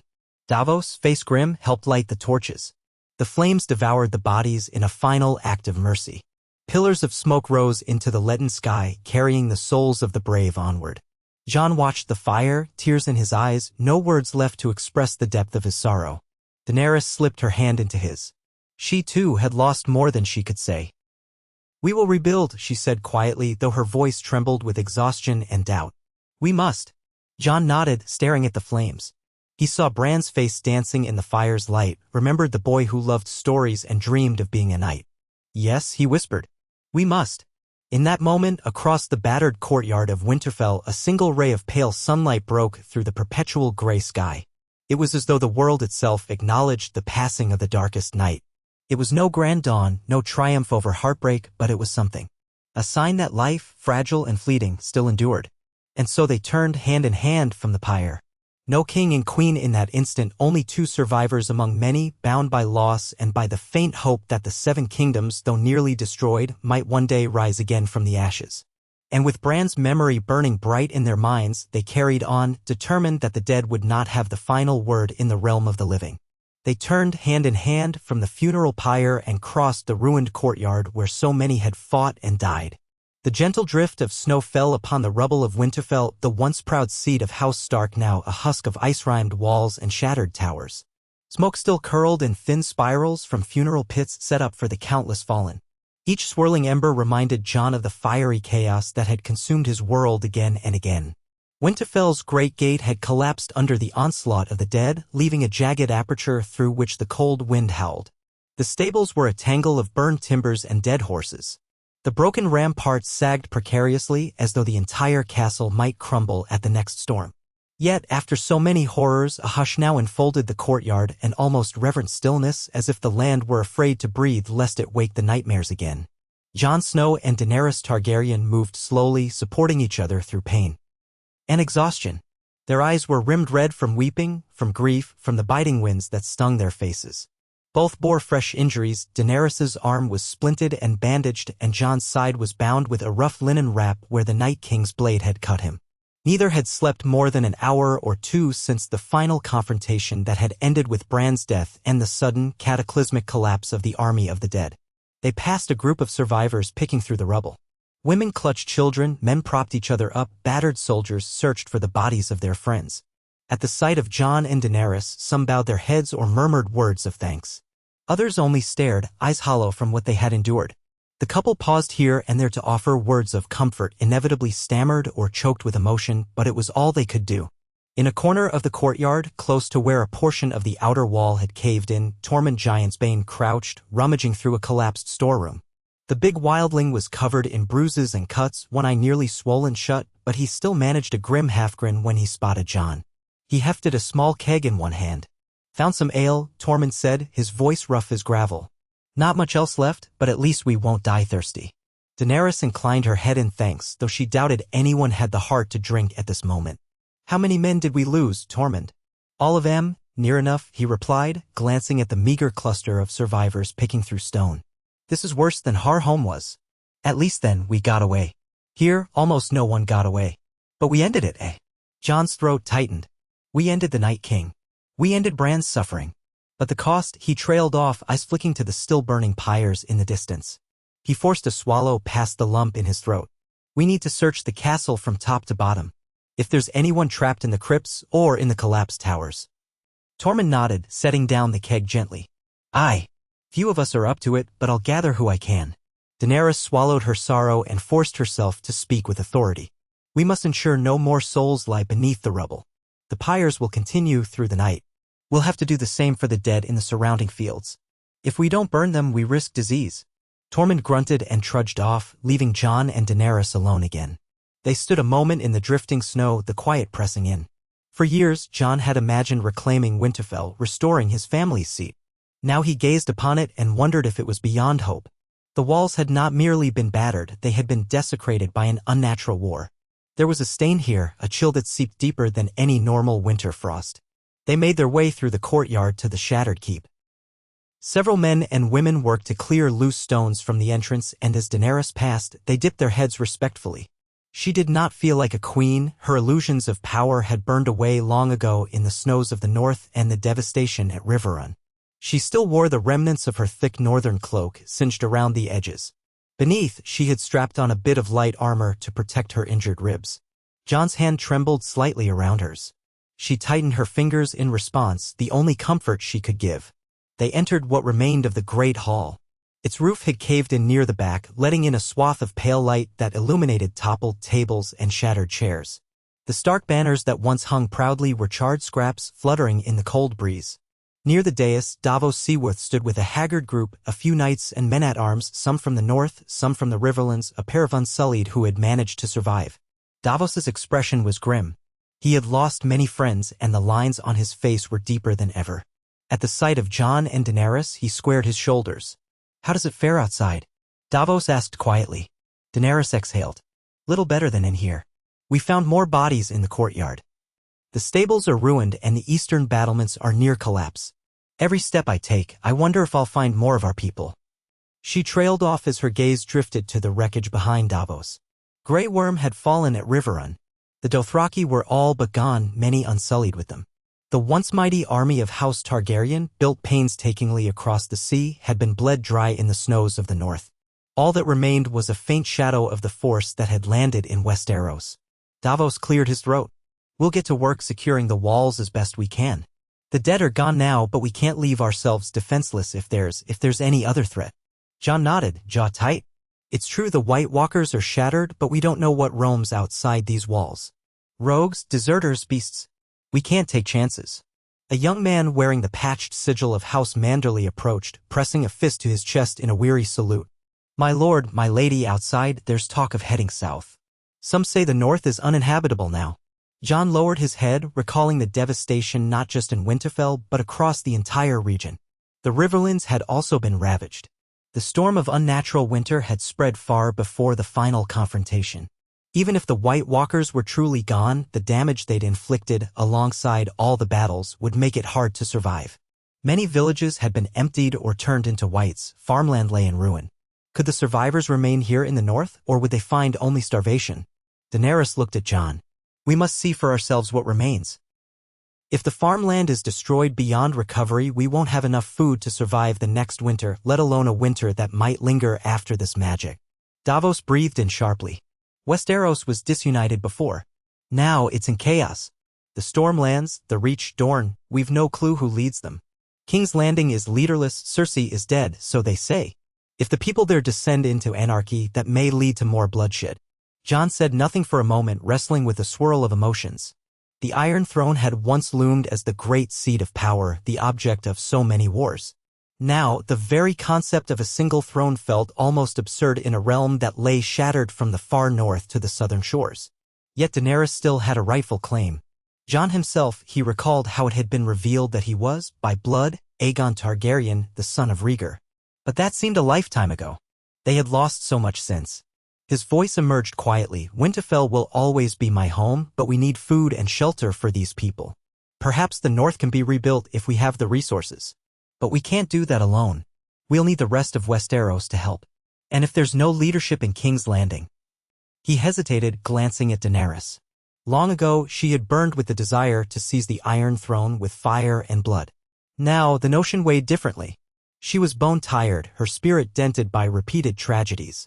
Yet a flicker of determination still glowed in her eyes. "We must see what remains of the Southern Lords," she said, turning to Davos. "If we're to rebuild anything, Winterfell, or the realm as a whole, we can't do it while the rest of the kingdoms are leaderless or in turmoil. Perhaps the new threat is not the dead but chaos itself." A hush fell. The men gathered there were in no condition to march anywhere soon. They were exhausted, wounded, traumatized. But the seed of the idea had been planted. Davos spoke again, rubbing at his beard. "We might try to gather whoever's left from the Vale. Lord Robin Arryn sealed the Eyrie, but maybe with the White Walkers gone, he'll reconsider. The Vale is near enough and well protected. If they're friendly, we might find refuge. Jon exhaled. The Vale turned us away once. They feared losing their knights to the dead. But we have no other path. And if Sansa or Arya, if they're out there, he had to pause, face pinching with pain. We need to search. Perhaps word of them made it to the Vale. Or beyond. Daenerys touched his shoulder lightly. Everyone believed Sansa had either perished or fled. Arya had disappeared in the Godwood that night of horror when Bran fell, but her body had never been found. A small, desperate part of Jon clung to hope they might still be alive somewhere. We'll rest here, Daenerys said at last. Gather what supplies we can. Bury and burn our dead. Then we move south or to the Vale if we can to find help and answers. Because if we linger here, we might starve come winter's end. The men murmured agreement. It was the best plan they had. As for how exactly they would travel, on foot, by horse, or with the battered remains of a caravan, that would require more planning. The talk turned to practicalities, how to feed the survivors in the weeks ahead, how to scavenge farmland for any unspoiled grain, how to set up watch posts to guard against bandits. Jon let the chatter wash over him, feeling a distant numbness at the enormity of what they faced. Eventually, he and Daenerys drifted out of the hall, leaving Davos and the others to coordinate. Outside, in what remained of the castle gardens, they found a moment of quiet among fallen branches and frozen ground. The heart tree in the Godwood still stood, though its bark was cracked and scarred by the unnatural cold that had coursed through it. A hush blanketed that sacred place, as though the very spirits of the old gods recoiled from the memory of Bran's final moments. Jon took a seat on a chunk of fallen stone. Daenerys settled beside him, wincing at the ache in her ribs. They watched the last rays of the pale sun slip behind the broken towers. Through a gap in the ruined wall, they could see what looked like a portion of the east beyond Winterfell, a vast emptiness of snowy hills and skeletal trees. A few lonely crows circled overhead, cawing dismally. How many times did I dream of victory? Daenerys murmured after a while. Of uniting the kingdoms under a fair and just rule. Yet here I am with only ashes and snow to claim. Jon looked at her. She seemed so small in that moment, robbed of her armies, her dragons, her illusions. Only Drogon remained, and he was wounded, perched sullenly near the southwestern parapet. With her free hand, Daenerys rubbed her bandaged wrist. All those nights at the wall, I'd worry about the day the White Walkers came, Jon said. We lost so many. But the realm, at least the realm, is safe from the dead. His voice caught. I only wish it hadn't cost Bran. He recalled the boy who used to climb castle walls, who dreamed of being a knight. Bran's gentle, inquisitive soul had been twisted by powers older than the memory of men. He had ended as a pawn of the Night King, only to die by a dagger of dragonglass wielded by Jon. The memory still made him sick with guilt and grief, even though he knew it was necessary. Daenerys laid her head on his shoulder. He saved us in the end. For just a moment, I think he was Bran again, that look in his eyes. Maybe he found peace. Jon nodded, not trusting his voice. They sat there a time, letting the stillness cradle them. Distantly, they heard the scrape of shovels, the tramp of boots, the crackle of pyres. But no one disturbed them. At last, they made their slow way back to the keep. The night passed in uneasy half-sleep among the scattered cots that had been set up in a relatively intact corridor. Each time Jon's eyes slipped closed, he dreamt of swirling snow and Bran's vacant stare. He woke repeatedly, gasping, heart-pounding, half expecting the whites to burst through the doors. By dawn, a pale, watery light filtered through holes in the roof. The great courtyard was already busy. Men carried rubble, women lugged water from the well, half-grown youths fed the few surviving horses. Daenerys emerged to find Davos waiting for her. We're sorting the provisions we salvaged, he said. Beans, some salted fish. The grain store was mostly ruined by the collapse of part of the keep. Rats got into the rest. We'll be hungry, Your Grace, but we won't starve in the next few days. She nodded wearily. It'll have to do. When we march south, we'll need every ounce. Davos frowned. We lost a good many wagons in the chaos of the siege. If we don't have enough horses or carts, the small folk will have to walk. Could take weeks to reach the Vale or even Moat Cailin. And Moat Cailin itself was overrun by the dead. The roads might be impassable. Then we must find a passable route. If the Vale is locked to us, we'll turn for the Riverlands. Davos lowered his voice. My queen, the Riverlands are no better. You saw Riverrun. I doubt there's a holdfast there that hasn't been ravaged. A tension pulled at Daenerys's jaw. She was too tired to rage at fate. Then we make for the Trident or whatever crossing is left. Perhaps even Harrenhal, though that place is cursed. Or we go east to White Harbor if the roads are free of snow. But White Harbor might be destroyed too. She paused, pressing a hand to her temple. We have no good choices, Ser Davos. Only less desperate ones. He gave a grim nod. I, my queen. I'll do whatever I can to see us through. The men, they'll follow you and Jon. Even if they're afraid. Daenerys managed a faint, sad smile, acknowledging the support. Then she looked past him, noticing a group of ragged survivors near the well. A woman with a young boy in her arms, a pair of old men leaning on each other for support. Something about the sight struck her. These people had seen the worst horrors imaginable. Yet they were still alive, still pressing on. She felt a flicker of resolve. Jon joined them soon after, stepping gingerly as he tried to spare his wounded side. Together, they began the day's work of clearing bodies, searching for salvageable supplies, and making a rough tally of their numbers. Fewer than 300 living souls still remained in Winterfell. Among them, fewer than 100 were fit to hold a weapon.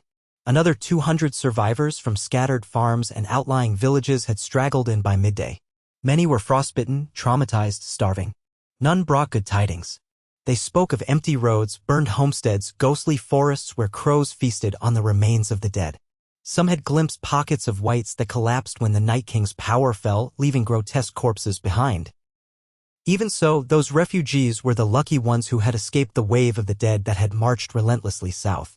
Jon asked for news of Sansa or Arya, for any sign of a red-headed lady or a small, dark-haired girl with a fierce manner, but nobody could give him hope. No one had seen a Stark anywhere. They burned more pyres that afternoon, the thick smoke spiraling into the overcast sky. Each funeral felt like a scratch against raw nerve, a continuing testament to the enormity of loss. By the time dusk settled in, exhaustion blanketed them all. Even Tormund, who seemed to thrive on adversity, sagged against a broken wagon to catch his breath. Davos approached Jon and Daenerys in the courtyard. I've spoken to the stonemasons who survived. They say Winterfell is half-ruined, dangerous to stay in for the long term, with the walls on the verge of collapse. They might hold through spring, or they might tumble on our heads if we have another storm. We have to decide quickly. Jon squared his shoulders. We should move within days. We'll salvage what we can, take the horses for the sick and wounded, and head for the road south. If the gods are kind, we'll find villages that still stand, or at least a place to rest that's not about to crumble around us. Davos's mouth tightened. We might be traveling for weeks. And if we meet brigands, we'll do our best to arm everyone capable of defending themselves, Daenerys said. At least we still have Drogon. If we face a threat we can't handle, he can frighten them off. She glanced across the courtyard at the massive shape curled in the shadows. Drogon had not stirred much since the final battle, licking his wounds, watchful but subdued. He would occasionally let out a soft rumbling growl. Daenerys had tried to comfort him, though her own heart remained raw. Rhaegal was gone, Viserion had died once before and then been taken by the Night King, and now only Drogon remained of her once magnificent draconic children. That night, a storm rolled over Winterfell, a natural storm, but fierce. The wind howled through the broken walls as freezing rain hissed on the stones. The men and women huddled wherever they could find cover, cursing the leaky ceilings and the open sky. Rainwater pooled in the courtyard, turning ash from the funeral pyres into slurry. Occasionally, lightning illuminated the shattered towers in stark relief, making them look like the bones of a giant beast. Jon and Daenerys sought shelter in the partially intact library of Winterfell. Most of the books had been removed or burned to keep warm during the long siege. The shelves stood empty, dripping with cold water. They spread a few cloaks on the floor and laid down, hoping for some rest. Sleep was fitful. The thunder rattled the stones, and each crash made Daenerys's heart lurch, her mind flashing back to the roar of the undead.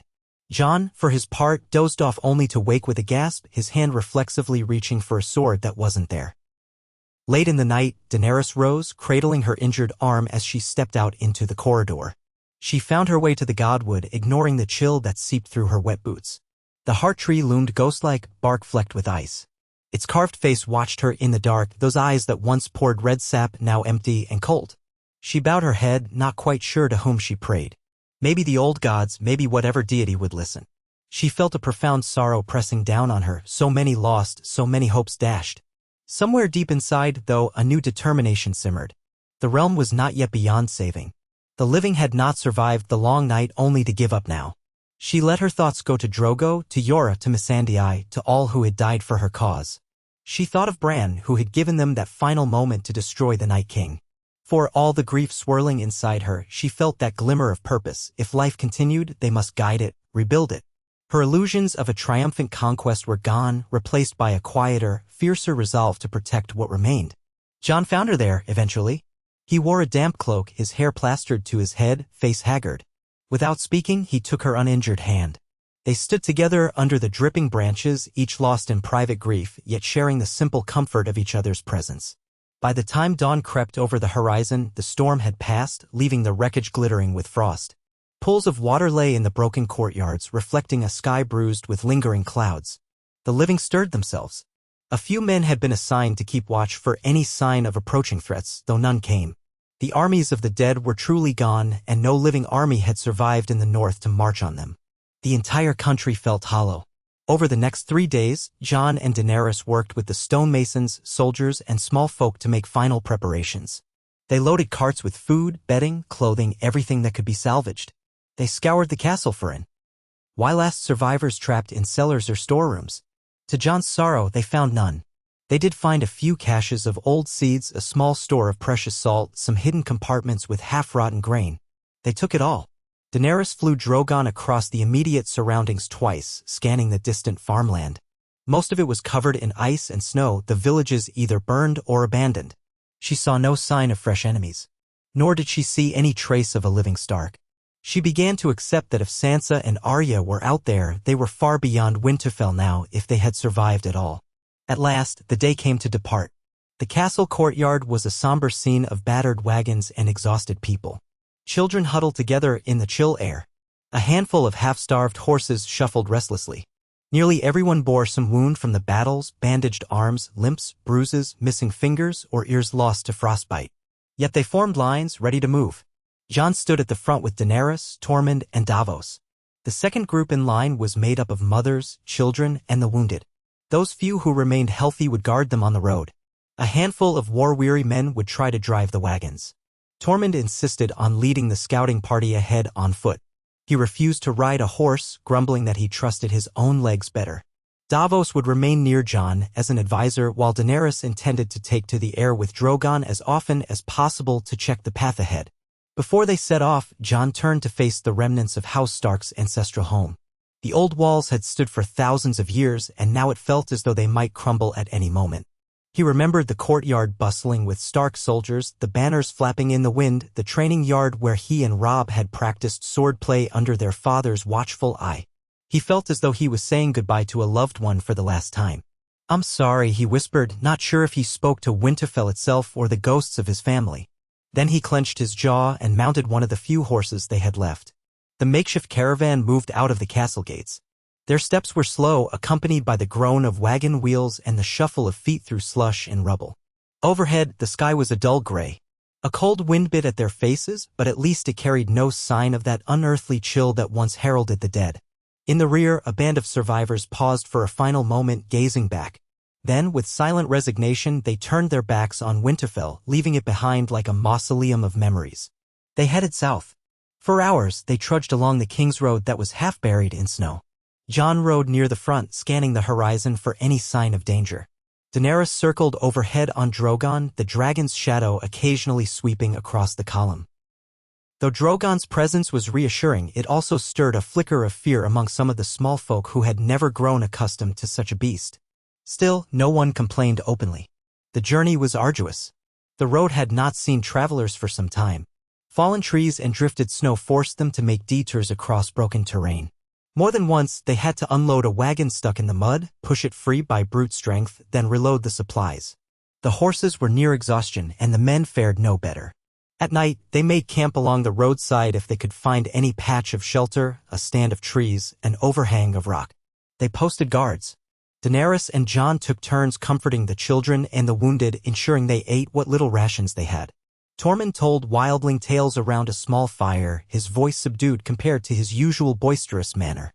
No one had the heart for jest. On the third day out from Winterfell, they passed through a large abandoned village. Wooden huts lay caved in, the timbers scorched black. Remnants of wagons and tools littered the streets. Daenerys landed Drogon on the outskirts to investigate. A rancid smell told them that many bodies had once lain here, but they found none now, likely burned or devoured by animals or raised as whites and then later collapsed in a distant battlefield. The survivors salvaged a handful of useful implements, a hammer, some nails, a cooking pot. It was pitiful, but every scrap counted. John stood in the center of the ruined village, gazing at the charred remains of a large hall. He thought it might once have been the seat of the local headman or minor lord. The entire place felt haunted by an echo of screams. He clenched his hands, remembering how urgent he had once been about uniting the living. Now, the living were few and scattered indeed. By the 5th day, the caravan faced an unexpected obstacle, a wide river, partially frozen, with a broken bridge. The water churned sullenly beneath large plates of ice. They had intended to cross further south, but the road was blocked by fallen trees and shattered wagons. Tormund's scouting party discovered the remains of that route under a collapsed hillside. They had no choice but to risk crossing here. Men tested the ice, stepping gingerly. In some places it held, but in others they heard the ominous creak of shifting currents. There was no easy way around the problem with the wagons. Daenerys took off on Drogon to see if there was a safer crossing nearby, but returned half an hour later shaking her head. They debated building a makeshift raft, but lacked the time, materials, and skill. In the end, Davos suggested bridging the strongest section of ice with planks from the wagons themselves. They spent hours hacking wood from old fences, huts, and anything they could salvage from the roadside. With Tormund's help, they laid a precarious path across a narrower portion of the river. It was still dangerous. Women clung to their children. Men gripped the sides of the makeshift crossing, hearts hammering. Jon waited near the edge of the river, the freezing water up to his thighs, helping guide each wagon across the improvised planks. The horses snorted in terror, but they had no alternative. Daenerys hovered overhead with Drogon, ready to help if the ice gave way, though it was unclear how a dragon could rescue a sinking wagon. Bit by bit, they managed it. One wagon nearly slid off. A wheel cracked through the ice, sending water rushing in. The horse panicked, but Tormund, cursing mightily, wrestled it free. A dozen men hauled the wagon upright again. A small child slipped and nearly went under, but Jon caught him, his arms trembling from the cold. Finally, the entire caravan reached the opposite bank. They collapsed on the snow, exhausted, but alive. That night, they camped amidst sparse woods. Damp branches made poor firewood, so they huddled around feeble flames, teeth chattering. Daenerys moved among the camp, offering what encouragement she could. She wrapped her own cloak around an elderly woman who was shivering violently. Jon tore strips from his cloak to bind an injured man's leg. Tormund told them all that soon they would find better land, that winter would someday recede, that they just had to keep moving. No one saw a better alternative. The Vale was many days' travel east, the Riverlands many days south. Either way, they faced a long journey, but each day the group endured. On the 8th day, their fortunes changed, though not entirely for the better. While scouting ahead, Tormund and a few men stumbled upon a group of armed riders.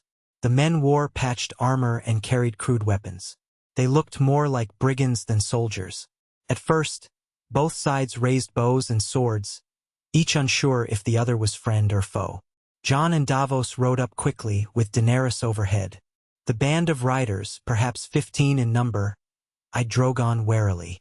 A lean, mustached man in a dented breastplate called out, "We want no fight with dragons."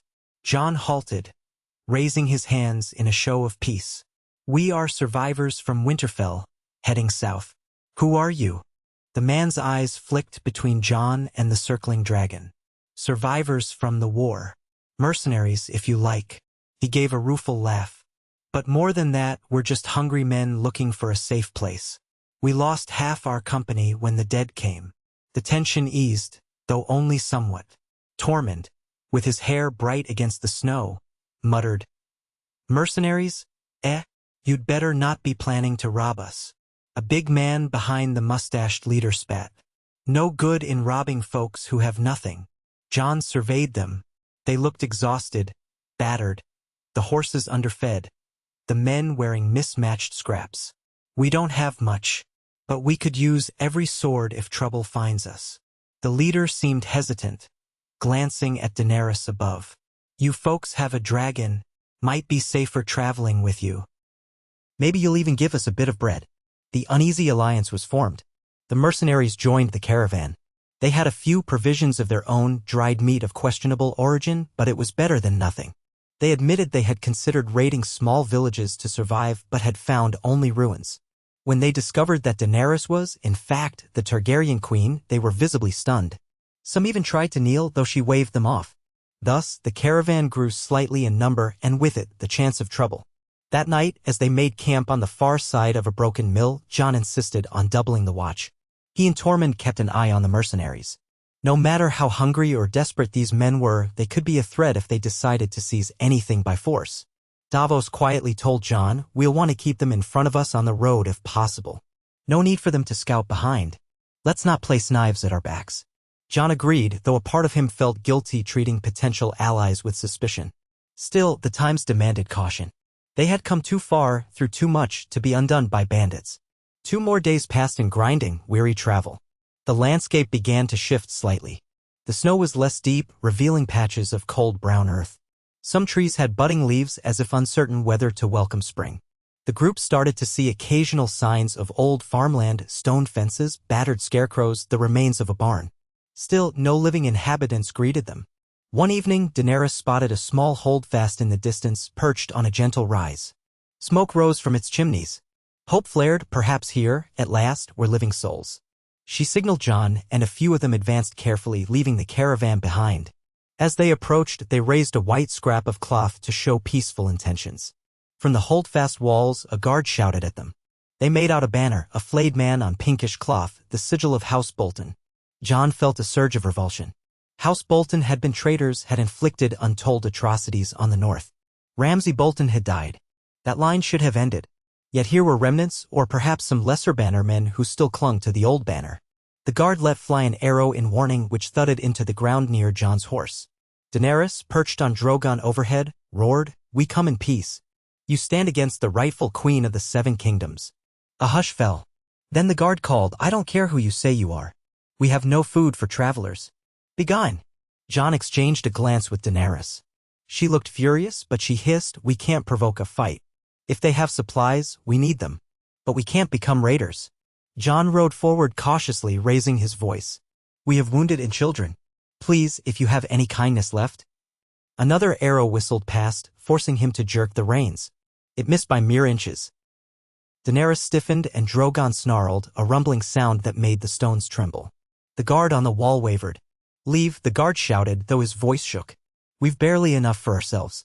Daenerys closed her eyes, controlling her anger. She thought of simply letting Drogon land and tearing down the gate. But that would mean more death. And perhaps the people inside were just as desperate as they were. She would not become a tyrant over a handful of terrified survivors. She turned her head toward Jon. "We move on," she said bitterly. "We can't waste time or lives on this." Jon hesitated a moment. The memory of House Bolton's cruelty burned in him. But attacking a holdfast of desperate men, what would that make him? Scowling, he gave a curt nod. "We go." So they turned their backs. 2 more arrows thudded in the road behind them, but no pursuit followed. When they returned to the caravan, a wave of disappointment and frustration spread. The people had been hoping for a warm roof, a chance to rest. Instead, they pressed on. At times, Daenerys flew overhead and glimpsed the holdfast below, a handful of men on the walls, no farmland around. It looked as if they were holed up with the last of their provisions, fearing any travelers as potential marauders. This was the new face of Westeros: fear, isolation, mistrust. They journeyed for another week. Slowly, painfully, the land grew more hospitable. Streams flowed, mostly unfrozen. A few trees bore tiny buds of green. The spring that had been delayed by the unnatural winter was trying to awaken again. Even so, the nights were cold and the group had to eke out rations. More than once, Daenerys spied the mercenaries eyeing the children with unsettling hunger in their eyes, but the presence of Jon, Tormund, Davos, and especially Drogon kept them from any open brutality. One morning, while the caravan was winding its way through a narrow defile, Daenerys soared overhead on Drogon. She spotted movement in the distance, figures, maybe a dozen strong, riding toward them. She signaled down and the caravan halted. Jon rode up front, hand on his sword hilt. Tormund and Davos gathered near. The mercenaries hung back, uncertain whether to join the defense or vanish if trouble arose. Before long, the riders came into view. They carried a ragged banner. At first, Daenerys did not recognize it. But as they drew closer, she saw it was a green field with a golden falcon, the sigil of House Aaron, though stained and torn. The men wore battered mail.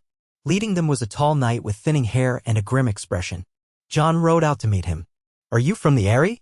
The knight eyed him warily, then glanced at Daenerys perched on Drogon above. I am Ser Henrik of House Aaron. We were sent to scout the roads." His gaze flicked to Jon's features, then lingered in surprise. "Jon Snow?" Jon inclined his head. "I am. We survived the war in the north. We're heading south, hoping to find allies." The knight and his fellows exchanged uncertain looks. Then Ser Henrik said, "Lord Robin Arryn still holds the Eyrie. He sealed the Bloody Gate when the dead began to swarm. We heard rumor that the Night King was vanquished. Is it true?" Jon nodded. "It's true. Bran Stark sacrificed himself, and the Night King is gone, along with the White Walkers. We've come through the wreckage they left behind. Winterfell is nearly destroyed." The riders murmured among themselves. One older man began to weep silently. Another let out a half-laugh of relief. Ser Henrik sat straighter in the saddle. "Then we owe the Starks and you a great debt. Perhaps the Vale can finally reopen. We came south to see if the roads were clear of the dead." Daenerys descended, letting Drogon land behind Jon with a heavy thud. She slid off the dragon's side, ignoring the jolt of pain from her arm. Ser Henrik's men gaped at the sight of the black-scaled beast looming over them. She inclined her head. "I am Daenerys Targaryen. We have many wounded and children among us. Will the Eyrie shelter us?" Ser Henrik hesitated. "Lord Robin will decide that. But if the dead are truly gone, he might be convinced. The Vale has hidden behind its mountains all this time, and we have food. Not a surplus, but enough to share if we manage it carefully." Jon felt a surge of relief that mingled with caution. The Eyrie's isolation might have protected its people from the worst of the undead, meaning they had not faced the same devastation. But Lord Robin Arryn, he recalled, a sickly boy, coddled and temperamental. Would he truly open his gates to them? "Please," Jon said. "We ask for an audience at least." Ser Henrik nodded, though his posture remained guarded. "We can escort you to the foot of the Giant's Lance. The road is treacherous with old avalanche debris. The mountains have seen fierce storms, but the passes might be open now that winter begins to recede." An uneasy but hopeful accord was struck. The caravan followed the Arryn riders deeper eastward, veering from the old King's Road that led straight south. They wound through foothills that slowly rose into craggy slopes. The air grew colder again, but they pressed on, step by weary step. After several days of travel through twisting valleys, they reached the Bloody Gate, the fortress that guarded the sole pass into the Vale of Arryn. Its massive gates spanned the narrow cleft between two towering mountains. Ser Henrik's banner was recognized, and the watchers atop the fortress ramparts pulled back the gates. Jon and Daenerys led their people forward, hearts pounding at the sight of sturdy walls and the promise of safety. Within the courtyard of the Bloody Gate, they found more knights in Arryn colors. Some bore fresh wounds or the marks of old battles, but overall they were in better condition than the ragged survivors from Winterfell. Their captain, a middle-aged knight named Ser Gregor Shelby, greeted Ser Henrik with tense warmth, then turned an astonished gaze on Jon and Daenerys. "We thought the north was lost," he said. "We feared the dead would swarm this pass. Lord Robin's men sealed the Vale to outsiders. Yet here you are." Daenerys inclined her head. "We are all that remains of many battles. Winterfell stands in ruins and the Riverlands have been overrun. We hope Lord Robin will have mercy on the children and wounded among us." Ser Gregor pressed his lips together. "He may. Or he may fear that we don't have enough resources to spare. It's not my decision." Jon exhaled, grappling with frustration. "At least let us see him. Give us a chance to plead our case." The captain nodded. "We'll send word by Raven to the Eyrie. Meanwhile, your people can shelter here for a night or two if they do not cause trouble." He cast a wary eye at the mercenaries and the large presence of Drogon. "But the dragon remains outside the walls, if you please. We've never had cause to accommodate one inside." Daenerys' expression tightened, but she inclined her head. She did not blame them for being cautious. Truth be told, Drogon likely wouldn't fit well in the fortress courtyard. He preferred open space and high vantage points. She stroked his muzzle gently, murmuring for him to remain nearby without causing havoc. Drogon let out a low rumble, unsettled by so many armed men, but he stayed perched on a rocky ledge outside the gate. With that settled, the travelers were allowed inside. The courtyard bustled with errand soldiers and stable hands who gawked at the newcomers. Tormund led the wagons to a corner where the small folk could rest. Davos thanked the knights for allowing them water and a place to sleep. Though cramped, it was infinitely better than camping in the open. Sir Henrik arranged for bread and stew to be distributed. It was thin fare, but to the half-starved survivors it tasted like a feast. Jon and Daenerys ate sparingly, wanting to leave more for the children. And they found themselves summoned to a private meeting in the fortress's small hall. They entered to find a fire crackling in a stone hearth, a table laden with maps of the mountains, and a handful of knights and officers. Ser Gregor stood behind the table, arms folded.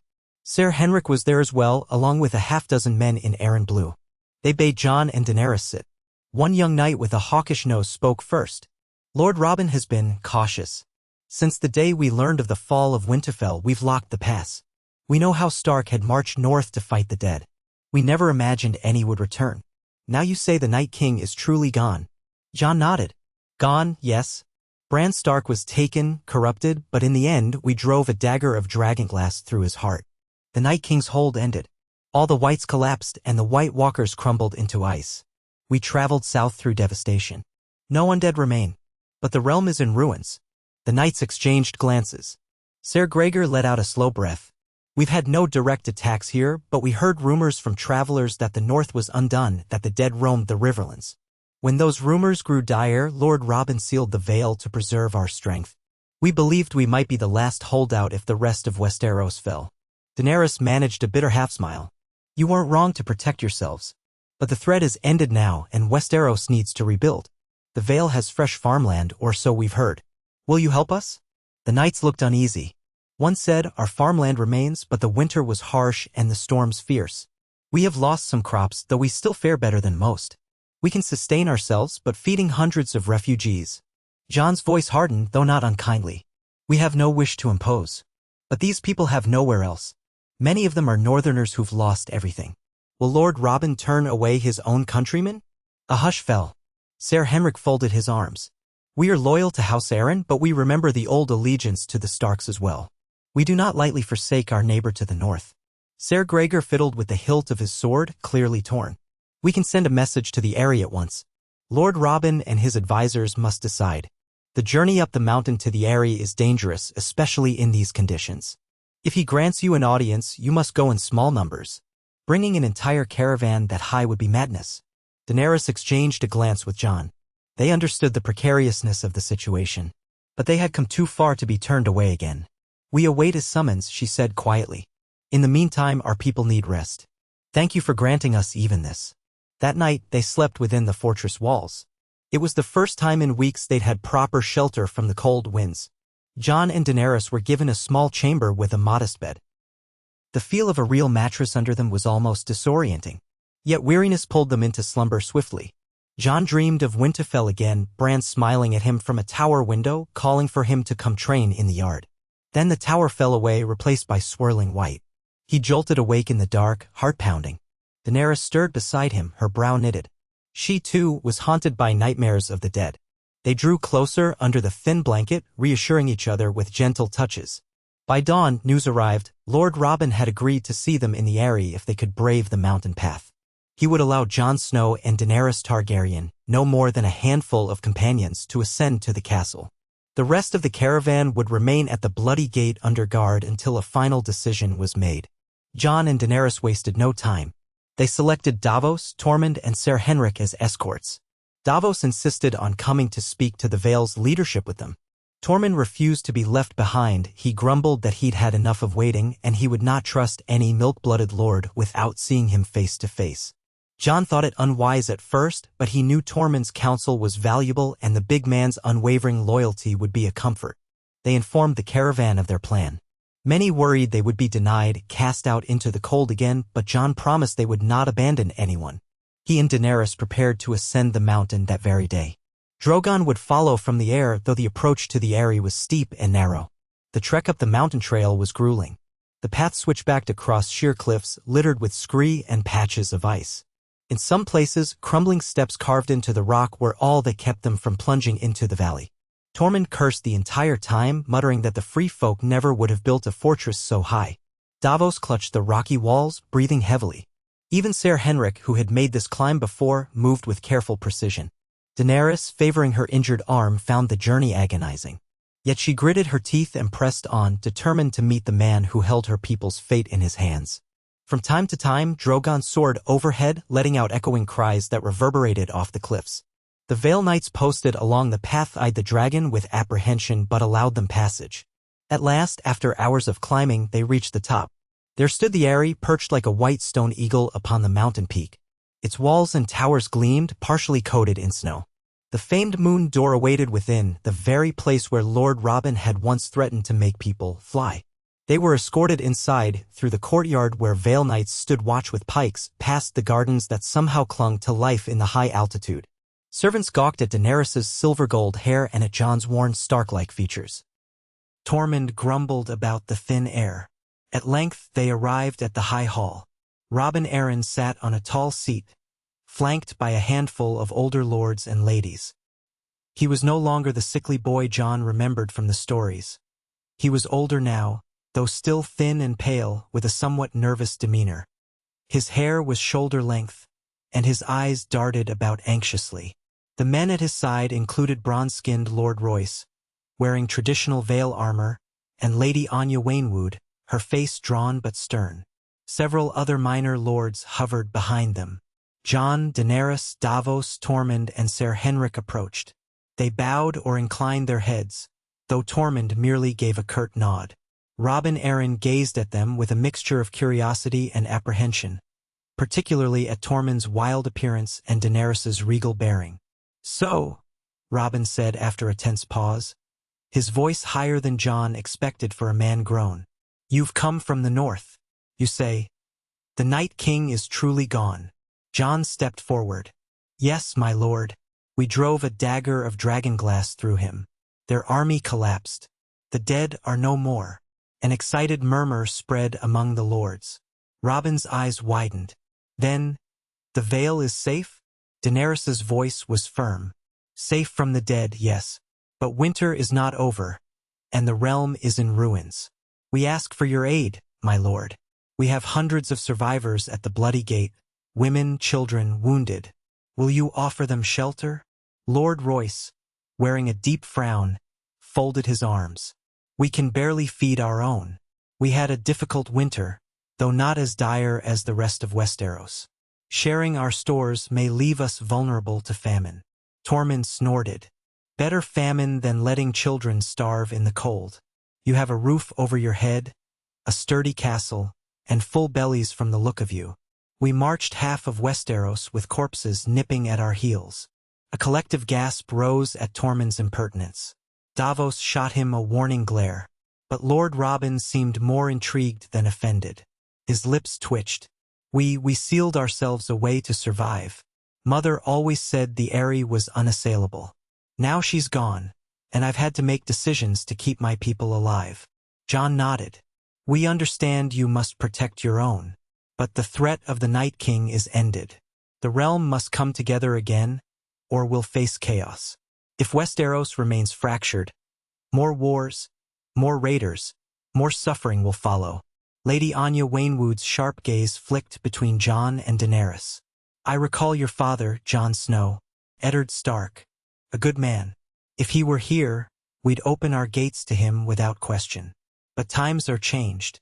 You bring a queen with a dragon, and you come with an army of half-starved survivors, some of them mercenaries." Daenerys met the older woman's eyes. "I had thousands once, unsullied Dothraki, but we spent their lives fighting the dead. Only a fraction remain. We seek no conquest here. We only wish to survive." A hush followed. Lord Royce ran a hand over his beard. "There's talk that King's Landing is in anarchy, that Queen Cersei is gone and no one rules. If that is true, we face uncertain times. The Vale might stand alone, as it often has. But the rest of the realm suffers." Robin's gaze fell on Jon. "You're Ned Stark's son. I remember you, or, well, I recall your name. My mother spoke of you occasionally, though not fondly." He shifted in his seat. "And you are a Targaryen?" he said to Daenerys with a hint of fear. "I heard Targaryens burned their enemies alive." Daenerys clenched her jaw, recalling the old days of conquest talk.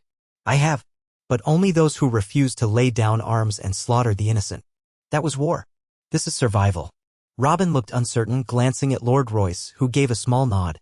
Finally, the young lord seemed to reach a decision. Very well. I won't turn away the survivors. They can stay at the Bloody Gate for a time. We will send supplies. But the area itself can't hold so many. The winding path is too dangerous for large numbers to ascend. We can shelter a few at the area if needed, leaders or those in direst condition. The rest must remain below. Tormund bristled. And what if they starve below? Lord Royce frowned at him. We'll do our best to share, wildling. But we can't simply fling wide the gates for an entire host. The Vale has villages, farmland. We can spread some survivors among them if they will agree to farm work and follow our laws. Jon let out a slow breath. It wasn't everything he had hoped for, but it was far better than they had feared. We accept, my lord. On behalf of everyone who follows us, thank you. Davos stepped forward. We'll need to coordinate the distribution of supplies and how to manage the farmland. It won't be easy with so many who've lost everything. But we'll help in any way we can. Robin nodded, though he still looked anxious. Yes. We can arrange that. But let's be clear, our resources are not unlimited. If more refugees pour in from the Riverlands or King's Landing, we may have to refuse them. Daenerys bowed her head. We only ask for a chance. For the rest of Westeros, we must see what can be done. Perhaps we can travel onward to King's Landing, try to restore some semblance of order. Lord Royce cut in. Traveling to King's Landing is dangerous. The crown is contested. There are rumors of Lannister loyalists, of some warlord who seized the city watch. And of course, there's no telling how the small folk will react to a Targaryen queen arriving with an entourage. Jon turned toward Daenerys. They had known they might face chaos. Still, it stung to hear it confirmed. We survived the dead, he said quietly. We can face the living if we must. After more discussion, the Vale Lords agreed to dispatch a small convoy of supplies to the Bloody Gate. Over the following weeks, they would ferry more resources up from the Vale's farmland and distribute them to the refugees, some of whom might be absorbed into local villages. It was the best compromise that could be reached in a single day of negotiations. Relieved, if not entirely satisfied, Jon and Daenerys departed the Eyrie that evening. The climb down the mountain path was less grueling, but they were physically and emotionally spent. Tormund cursed the twisting route again, proclaiming that only crows roost this high.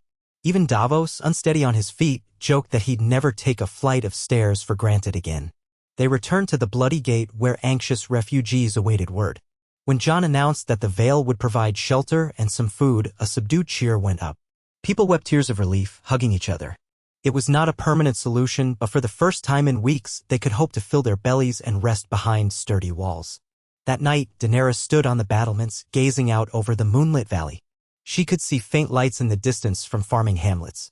The Vale had been largely untouched by the dead, its mountains forming a natural barrier. Now it might serve as the first refuge in a broken realm. She drew a shaky breath. Jon approached, his step soft. He slipped an arm around her waist. We did it. We found a place of safety. She nodded, leaning into his warmth. For now. But what of the rest of Westeros? King's Landing, the Stormlands, the Reach Dorne. Jon's expression was grim. I wish I knew. The dead may be gone, but the living can still tear each other apart. If there's no rightful ruler, the lords may war for the throne. Daenerys thought of her vow to break the wheel, to free the realm from tyrants. She had never imagined it would end like this, wounded, half-starved, with her armies decimated.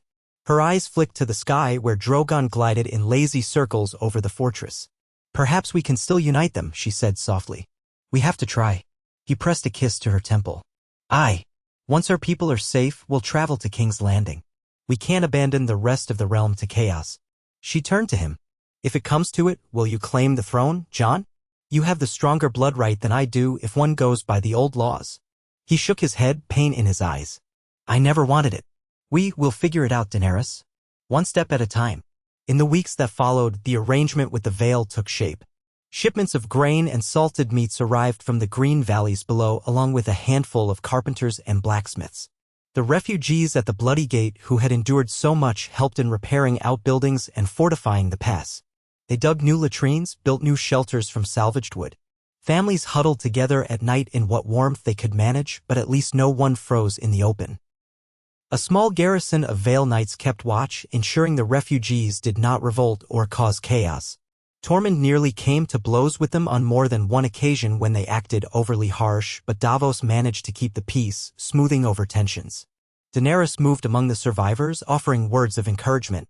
Some recognized her silver hair and said old prayers of thanks that the Dragon Queen had saved them from the dead. Others were wary, having heard tales of her dragons burning cities. Jon coordinated with Ser Henrik to place some refugees in the Vale's outlying villages so they could tend farmland in exchange for food and shelter. It was not a perfect system. The peasants of the Vale feared strangers, especially those from beyond the north or wildlings like Tormund.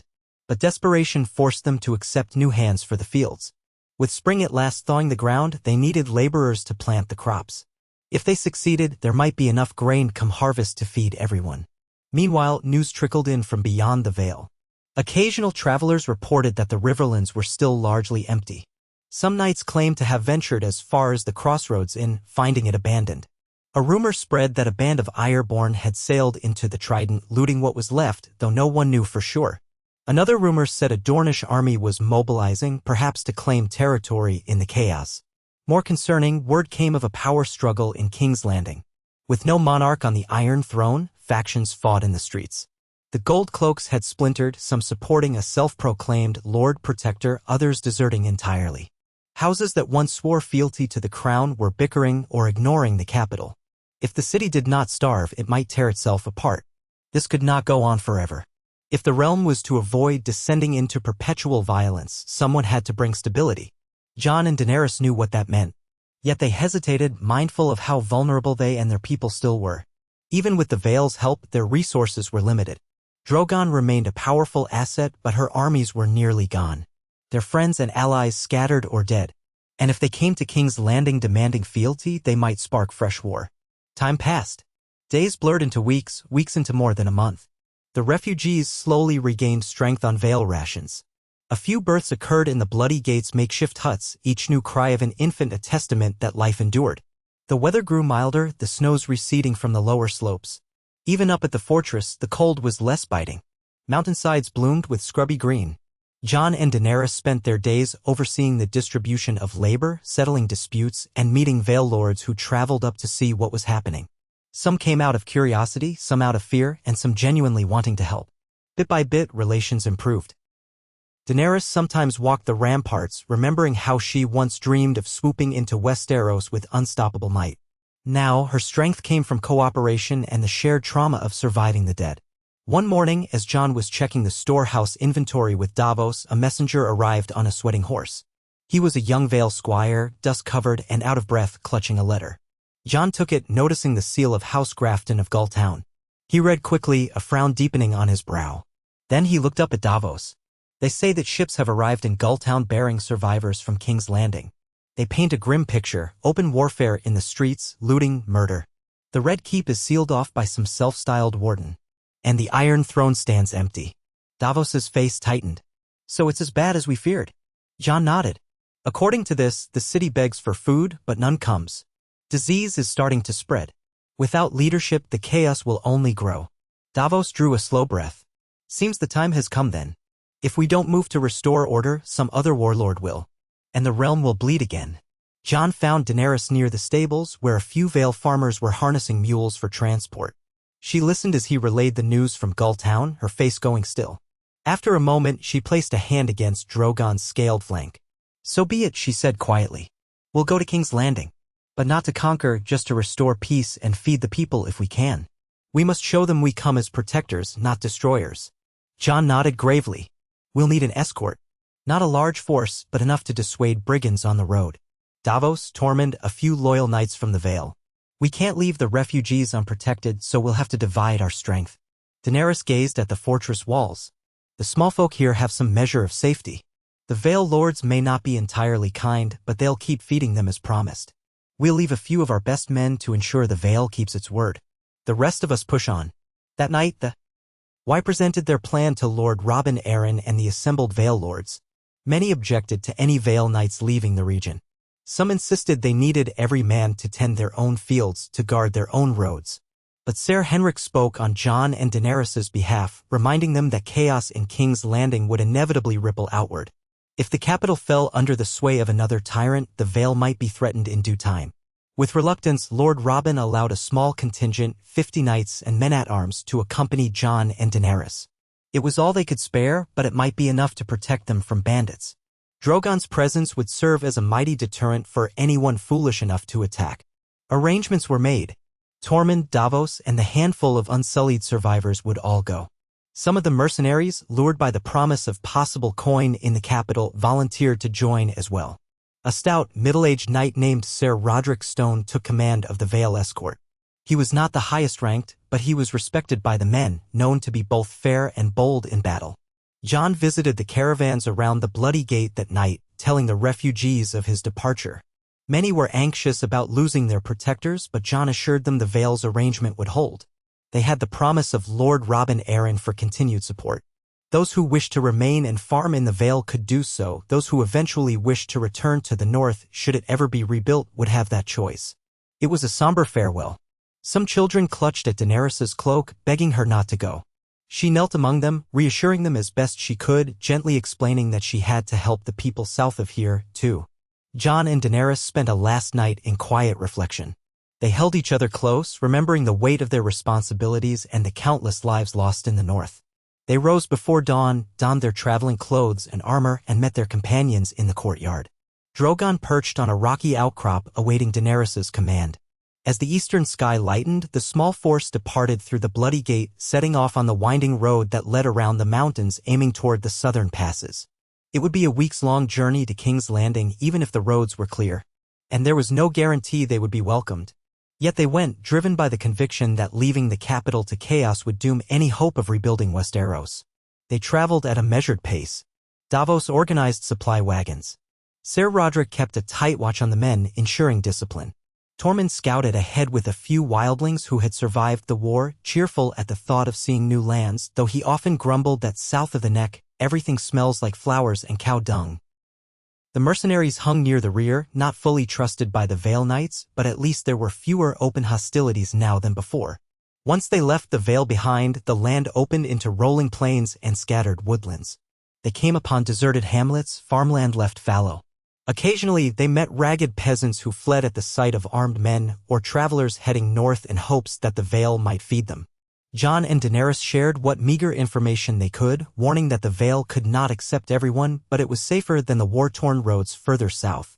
Some travelers decided to try anyway, preferring a slim chance over none at all. As they pressed deeper into the Crownlands, the signs of chaos multiplied. Burned-out manors, ransacked villages, rumors of outlaws prowling the King's Road. Once Tormund encountered a group of scrawny bandits who demanded coin. Drogon's roar scattered them without a fight, leaving the men to cower in a ditch. Another time, they found the bodies of a merchant family, evidently robbed and killed, the wagons overturned. Daenerys ordered them buried, her heart heavy at each new horror. At last, after nearly 3 weeks on the road, they reached the outskirts of King's Landing. The city's walls rose in the distance, crowned by towers and the battered shape of the Red Keep perched on the hill above. Smoke clung to the skyline, black and acrid as though fires still smoldered in many quarters. The smell of refuse and decay wafted over the fields. They passed farmland that had been trampled, orchard trees stripped bare. The once thriving suburbs lay half in ruins. A hush settled on the company. They paused on a hill overlooking the city, taking in the battered seat of royal power. No banners flew from the ramparts. They saw only a few guards in mismatched armor. It was as if the entire city cowered, unsure who might rule from one day to the next. Daenerys took a breath, scanning the sky. Drogon circled overhead, letting out a distant cry. For a moment, she recalled the first time she had gazed upon the city from a ship in Blackwater Bay, full of dreams of conquest and liberation. Now her heart felt bruised and wearied by the horrors she had seen. Yet she clenched her jaw. Westeros needed guidance, or it would devour itself. Jon motioned for the company to form up. We enter the city together. Ser Roderick, keep your knights alert. Davos, Tormund, stay close. Let's not start a panic, but we can't let ourselves be overrun if the City Watch tries something. We'll see if we can treat with whoever claims authority here. They advanced slowly along the main road leading to the city gates. Refugees clustered outside the walls, forming a ramshackle camp. Rubbish and filth lay everywhere. Men, women, and children with hollow eyes watched the mounted knights approach. When Drogon's shadow passed overhead, screams arose. People fled or threw themselves to the ground. Daenerys felt a pang. These folk had known war too many times, from the sack of the city by the Lannisters long ago, to the more recent conflicts. The guards at the gate were a motley collection wearing rusted helmets. some with scraps of Lannister red, others with the gold of the city watch. They brandished spears nervously. One shouted, "Halt! Who goes there?" Jon rode forward, accompanied by Davos. Daenerys stayed just behind, flanked by Tormund and Ser Roderick. She wore a long cloak to hide her more regal attire, not wishing to provoke immediate hostility. "We are here to see who rules," Jon called. "We bring news of the realm. The dead are gone, the long night ended. We come to restore peace." The guard, a skinny man with a patchy beard, glanced warily at Drogon overhead. "Another warlord come to claim the throne? We've had enough, damn you. Turn back." Jon tried to keep his voice calm. "We are no warlords. This is Daenerys Targaryen. She fought the dead at Winterfell. The city is in chaos, yes?" The guard spat. "Chaos is putting it politely. We take orders from Commander Preston now. He's in the Red Keep. We have no food, no coin. If you cause trouble, we'll kill you." Davos eyed the sorry state of the guards. "Kill us with what? Broken spears and rusted swords? Lad, let us pass. We can do more good inside than you can imagine." The guard hesitated, looking back at his fellows. They were outnumbered by the well-armed Vale Knights alone, not to mention the dragon overhead. A tall guard behind him shrugged. "Better to let them in than have that beast burn the gates, no?" With sullen reluctance, the gate swung open. The caravan entered in tense silence. Immediately, they were assaulted by the stench of decay and sewage. The streets were full of refuse, decaying bodies stacked in corners, beggars crouched in doorways. People scurried away at the sight of armed men, as if expecting a slaughter. Daenerys's eyes stung at the misery, the filthy children who stared with hollow faces. They pressed onward. Every so often, an emaciated figure called out for food or coin. Tormund tossed bits of bread from his saddlebag, but it was soon gone. The crowds grew thicker as they neared the city's heart. Broken shops, looted stalls, charred buildings indicated that riots or fighting had taken place. The King's Landing that Daenerys had once set foot in, during her confrontation with Cersei, was unrecognizable. At length, they reached the Red Keep's outer gates. A contingent of better-armed men stood there, perhaps 100, wearing a hodgepodge of Lannister and gold cloak gear, battered but serviceable. They bristled at the sight of the dragon overhead and the Vale Knights. One stepped forward, a middle-aged officer with a scar running down his cheek. "Halt!" he barked. "Commander Preston's orders. No armed hosts allowed in the keep." Jon reined in his horse. "We don't come to conquer. We come to speak with your commander about the future of King's Landing." "Will you let us pass?" The officer eyed them suspiciously, then looked at Daenerys. "You're the Dragon Queen, I take it?" She gave a curt nod. "I am Daenerys Targaryen, and this is Jon Snow, Warden of the North by right and blood. We ended the threat of the dead. Now we seek to end the chaos in the capital." The officer grunted. "That's a tall claim. Our city's had enough trouble from queens and kings." "Then let's talk," Daenerys said. "If your commander refuses to see reason, we'll be on our way. But we'd rather help." A tense standoff. The men behind the officer gripped spears, uncertain. Then one recognized Davos, apparently from previous dealings on the Blackwater. He whispered urgently in the officer's ear. The officer frowned, then relented. "All right, but only 10 of you can enter unmounted, weapons sheathed. The rest wait outside. If you try anything." Drogon let out a roar from above. The officer flinched but tried to keep his composure. Daenerys raised her hand, signaling Drogon to stay aloft. "We accept," she said. So they dismounted. Ser Roderick left most of the knights behind, arrayed near the gate, forming a show of force to discourage treachery. Jon, Daenerys, Davos, Tormund, and a few chosen men walked into the Red Keep's courtyard. It was strangely quiet, littered with broken masonry and the remains of old siege engines. They passed battered halls that once housed the Lannister court. Rats scurried in the shadows. At last, they arrived in the throne room. The massive doors stood open, sunlight pouring through cracked windows. Daenerys remembered this place from when she had stood before Cersei, demanding her fealty. Now, the throne room was near ruin, columns chipped, the marble floor stained with old blood. The Iron Throne loomed at the far end, empty and menacing, its twisted swords glinting dully. A group of armed men waited before the throne. At their heads stood Commander Preston, a broad-shouldered man with a short beard wearing piecemeal armor. His eyes flicked to Jon, Tormund, and Davos, then settled on Daenerys. "So, the Dragon Queen returns," he said in a gravelly voice. "You come to claim that chair?" Daenerys looked at the throne, feeling a pang of old longing. Once it had symbolized everything she believed was her birthright. Now it symbolized a hollow, bloody seat that had brought misery to so many. She forced her gaze back to the commander. "I come to bring order. The city starves, disease spreads. You call yourself commander, but can you feed these people? Can you keep them alive?" Preston scowled. "We do what we can. The lords left us to rot. The Tyrells are gone, the Lannisters destroyed, the Baratheons extinct. You want to wave a dragon and call yourself queen, fine. But that doesn't put bread on tables." Jon stepped forward. "We have allies in the Vale. Together, we can bring food shipments by sea and by land. But the city must unite behind a single authority.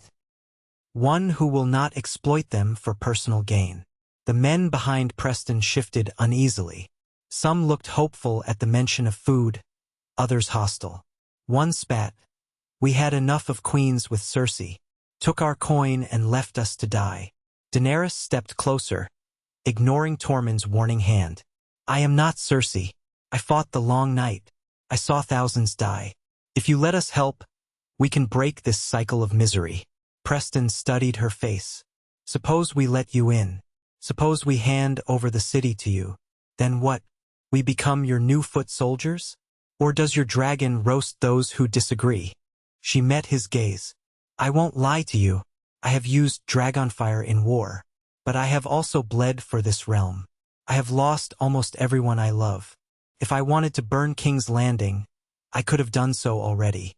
I have not, because I want to rebuild, not destroy." Silence fell. The sunlight through the broken windows revealed dust motes swirling in the air, as if the ghosts of the city hovered to listen. Jon's voice broke the quiet. "The throne is empty. The realm is broken. If we do nothing, starvation and war will claim more lives. We must set aside old grudges." Preston let out a slow breath. "My men are hungry. The city is filled with murderers and looters. If we had food, and if the looters were driven out, maybe we could have order again. But who would rule?" Daenerys looked at Jon, then back at the throne. "If the realm wills it, I'll take that responsibility. But not as a tyrant. I want a council of lords to guide the rebuilding, to ensure fairness. We can send ravens across Westeros, gather those willing to restore peace. If I fail, they can remove me." This caused a stir among Preston's men, shocked at the notion that a monarch might willingly allow a council to check her power. Tormund raised an eyebrow, impressed by Daenerys' willingness to compromise. Davos stood quietly, a faint smile on his lips, as though remembering the words of the late King Stannis about duty and sacrifice. Preston eyed her warily. "You'd make yourself queen, on a promise you can feed us, keep us safe, and let us overthrow you if you fail. Strange times indeed." Jon said softly, "Strange times demand new solutions. The old ways got us here. Look around at this city. Do you see any hope in the old ways?" Preston ran a hand over his beard, indecision plain on his face. Then he glanced at his men. Some nodded uncertainly. Others remained tense. Finally, he sighed. "All right, I'll let you try. I'm no king. I'm just a soldier who tried to keep the city watch together so we didn't all die in the gutter. If you can bring food and drive out the worst of the criminals, maybe the people will follow you. But if you betray us..." Daenerys nodded. "Then you can put my head on a spike." Her tone was not sarcastic. It was matter of fact. She extended a hand. "Will you help us bring order to King's Landing?" Preston stared at her hand a moment, then gripped it, sealing a fragile alliance. Thus did Daenerys Targaryen and Jon Snow enter King's Landing, not as conquering warlords but as would-be saviors of a broken city. Over the following days, they established a makeshift command center in the Red Keep. Drogon perched on the scorched remains of the royal stables, an intimidating sentinel. A part of the population was terrified at first, but once Daenerys and Jon's men began distributing what little food they had, word spread that these newcomers might offer salvation. Ravens flew to the Vale, requesting immediate grain shipments by sea if possible. Davos took charge of coordinating with sailors in the city's battered harbor, many of them reluctant to risk pirates or storms. Tormund led patrols through the streets, driving out bands of looters and bringing them to rough justice. He found it strangely satisfying to bring order in a place that had once tried to kill his friend Jon. Jon focused on reorganizing the city watch. He met with officers, hammered out an agreement to restore discipline and to protect the people rather than rob them. Slowly, the watch began to patrol in an official capacity again. Crime did not vanish, but the open bloodshed lessened. Daenerys, meanwhile, had to confront the grim realities of leadership in a starved city. Each day, lines of hollow-eyed peasants formed before the Red Keep gates, begging for bread. She offered what they had, but it was far from enough. Rumors circulated that shipments were coming from the Vale, from even the Iron Islands, though that last was uncertain. She sent envoys to Dorne, the Reach, the Stormlands, praying some vestige of House Martell or Tyrell bannermen might remain to help feed the capital. In the throne room, the Iron Throne stood empty still. Daenerys refused to sit upon it until the city was fed, until the most urgent tasks were done. Many found this symbolic gesture heartening, though a few considered it foolish. She turned a deaf ear to the latter. For her, that twisted seat had lost much of its mystique, but she knew it still held power over the hearts of Westeros. The first ships arrived from Gulltown after 2 weeks, carrying salted fish and a small cargo of grain. It was a trickle, but it helped stave off immediate famine. Daenerys and Jon supervised the distribution personally, ensuring the wealthiest households didn't hoard it all. Over time, more ships came. Davos's cunning sense of trade and negotiation proved invaluable, forging deals with merchants who saw an opportunity in reviving the capital's market. Still, the city had a long way to go. Disease simmered in the cramped quarters, corpses had to be carted out daily. Water supplies were tainted in some neighborhoods. Daenerys assigned survivors from her caravan who had experience with sanitation or healing to assist the local healers. Step by step, the city began to function again, albeit in a ragged, desperate way. Amidst these labors, a curious rumor trickled in. A band of northerners had been sighted near the city. Some claimed they wore the Stark sigil. Jon and Daenerys dismissed it at first, for Sansa and Arya were presumably gone. Yet the rumor persisted. Then one afternoon, a frantic messenger burst into the courtyard, shouting for Jon Snow. He was admitted before Jon and Daenerys, panting. "Your Graces," he stammered, unaccustomed to addressing them thus. "There's a group outside the gates. They claim to have Lady Sansa Stark in their midst." Jon's heart nearly stopped. He stood abruptly, dizziness sweeping him. Daenerys squeezed his arm, her eyes wide with shock. "Sansa? Are you certain?" The messenger nodded. "She's accompanied by a handful of knights, battered but wearing Stark livery. They say they traveled from the Neck, then the Riverlands." Jon wasted no time.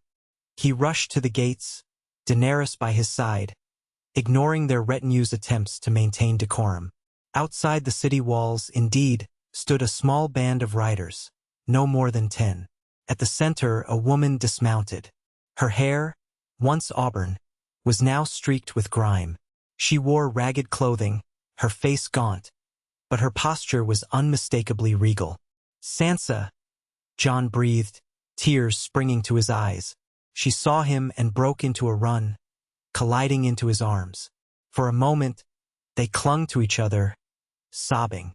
Daenerys stood nearby, tears moistening her own lashes, though she remained a step back to give them space. Sansa's voice trembled. "Jon, oh gods, I thought I'd never see you again. We tried to flee Winterfell when it fell. Arya, Sansa choked, unable to continue. Jon cradled her head, eyes streaming. "You're safe now. You're safe. We ended the Night King. I'm so sorry we couldn't protect you." Her knights looked equally weary, one of them wearing a tattered cloak bearing the Stark direwolf. They bowed stiffly to Daenerys. She inclined her head, her own emotions swirling. The impossible had happened, Sansa had survived. What of Arya, though? As if reading her mind, Sansa swallowed. "Arya saved me. She fought so fiercely. But we were overwhelmed. She told me to run. I heard her scream. I don't know if she escaped." Fresh tears welled. Daenerys placed a gentle hand on Sansa's shoulder. "Arya is a survivor. Until we have proof otherwise, let us hope." Sansa nodded, though heartbreak etched every line of her face. We made our way south, avoiding the worst of the undead. I ended up near the neck, found some loyal men from House Reed.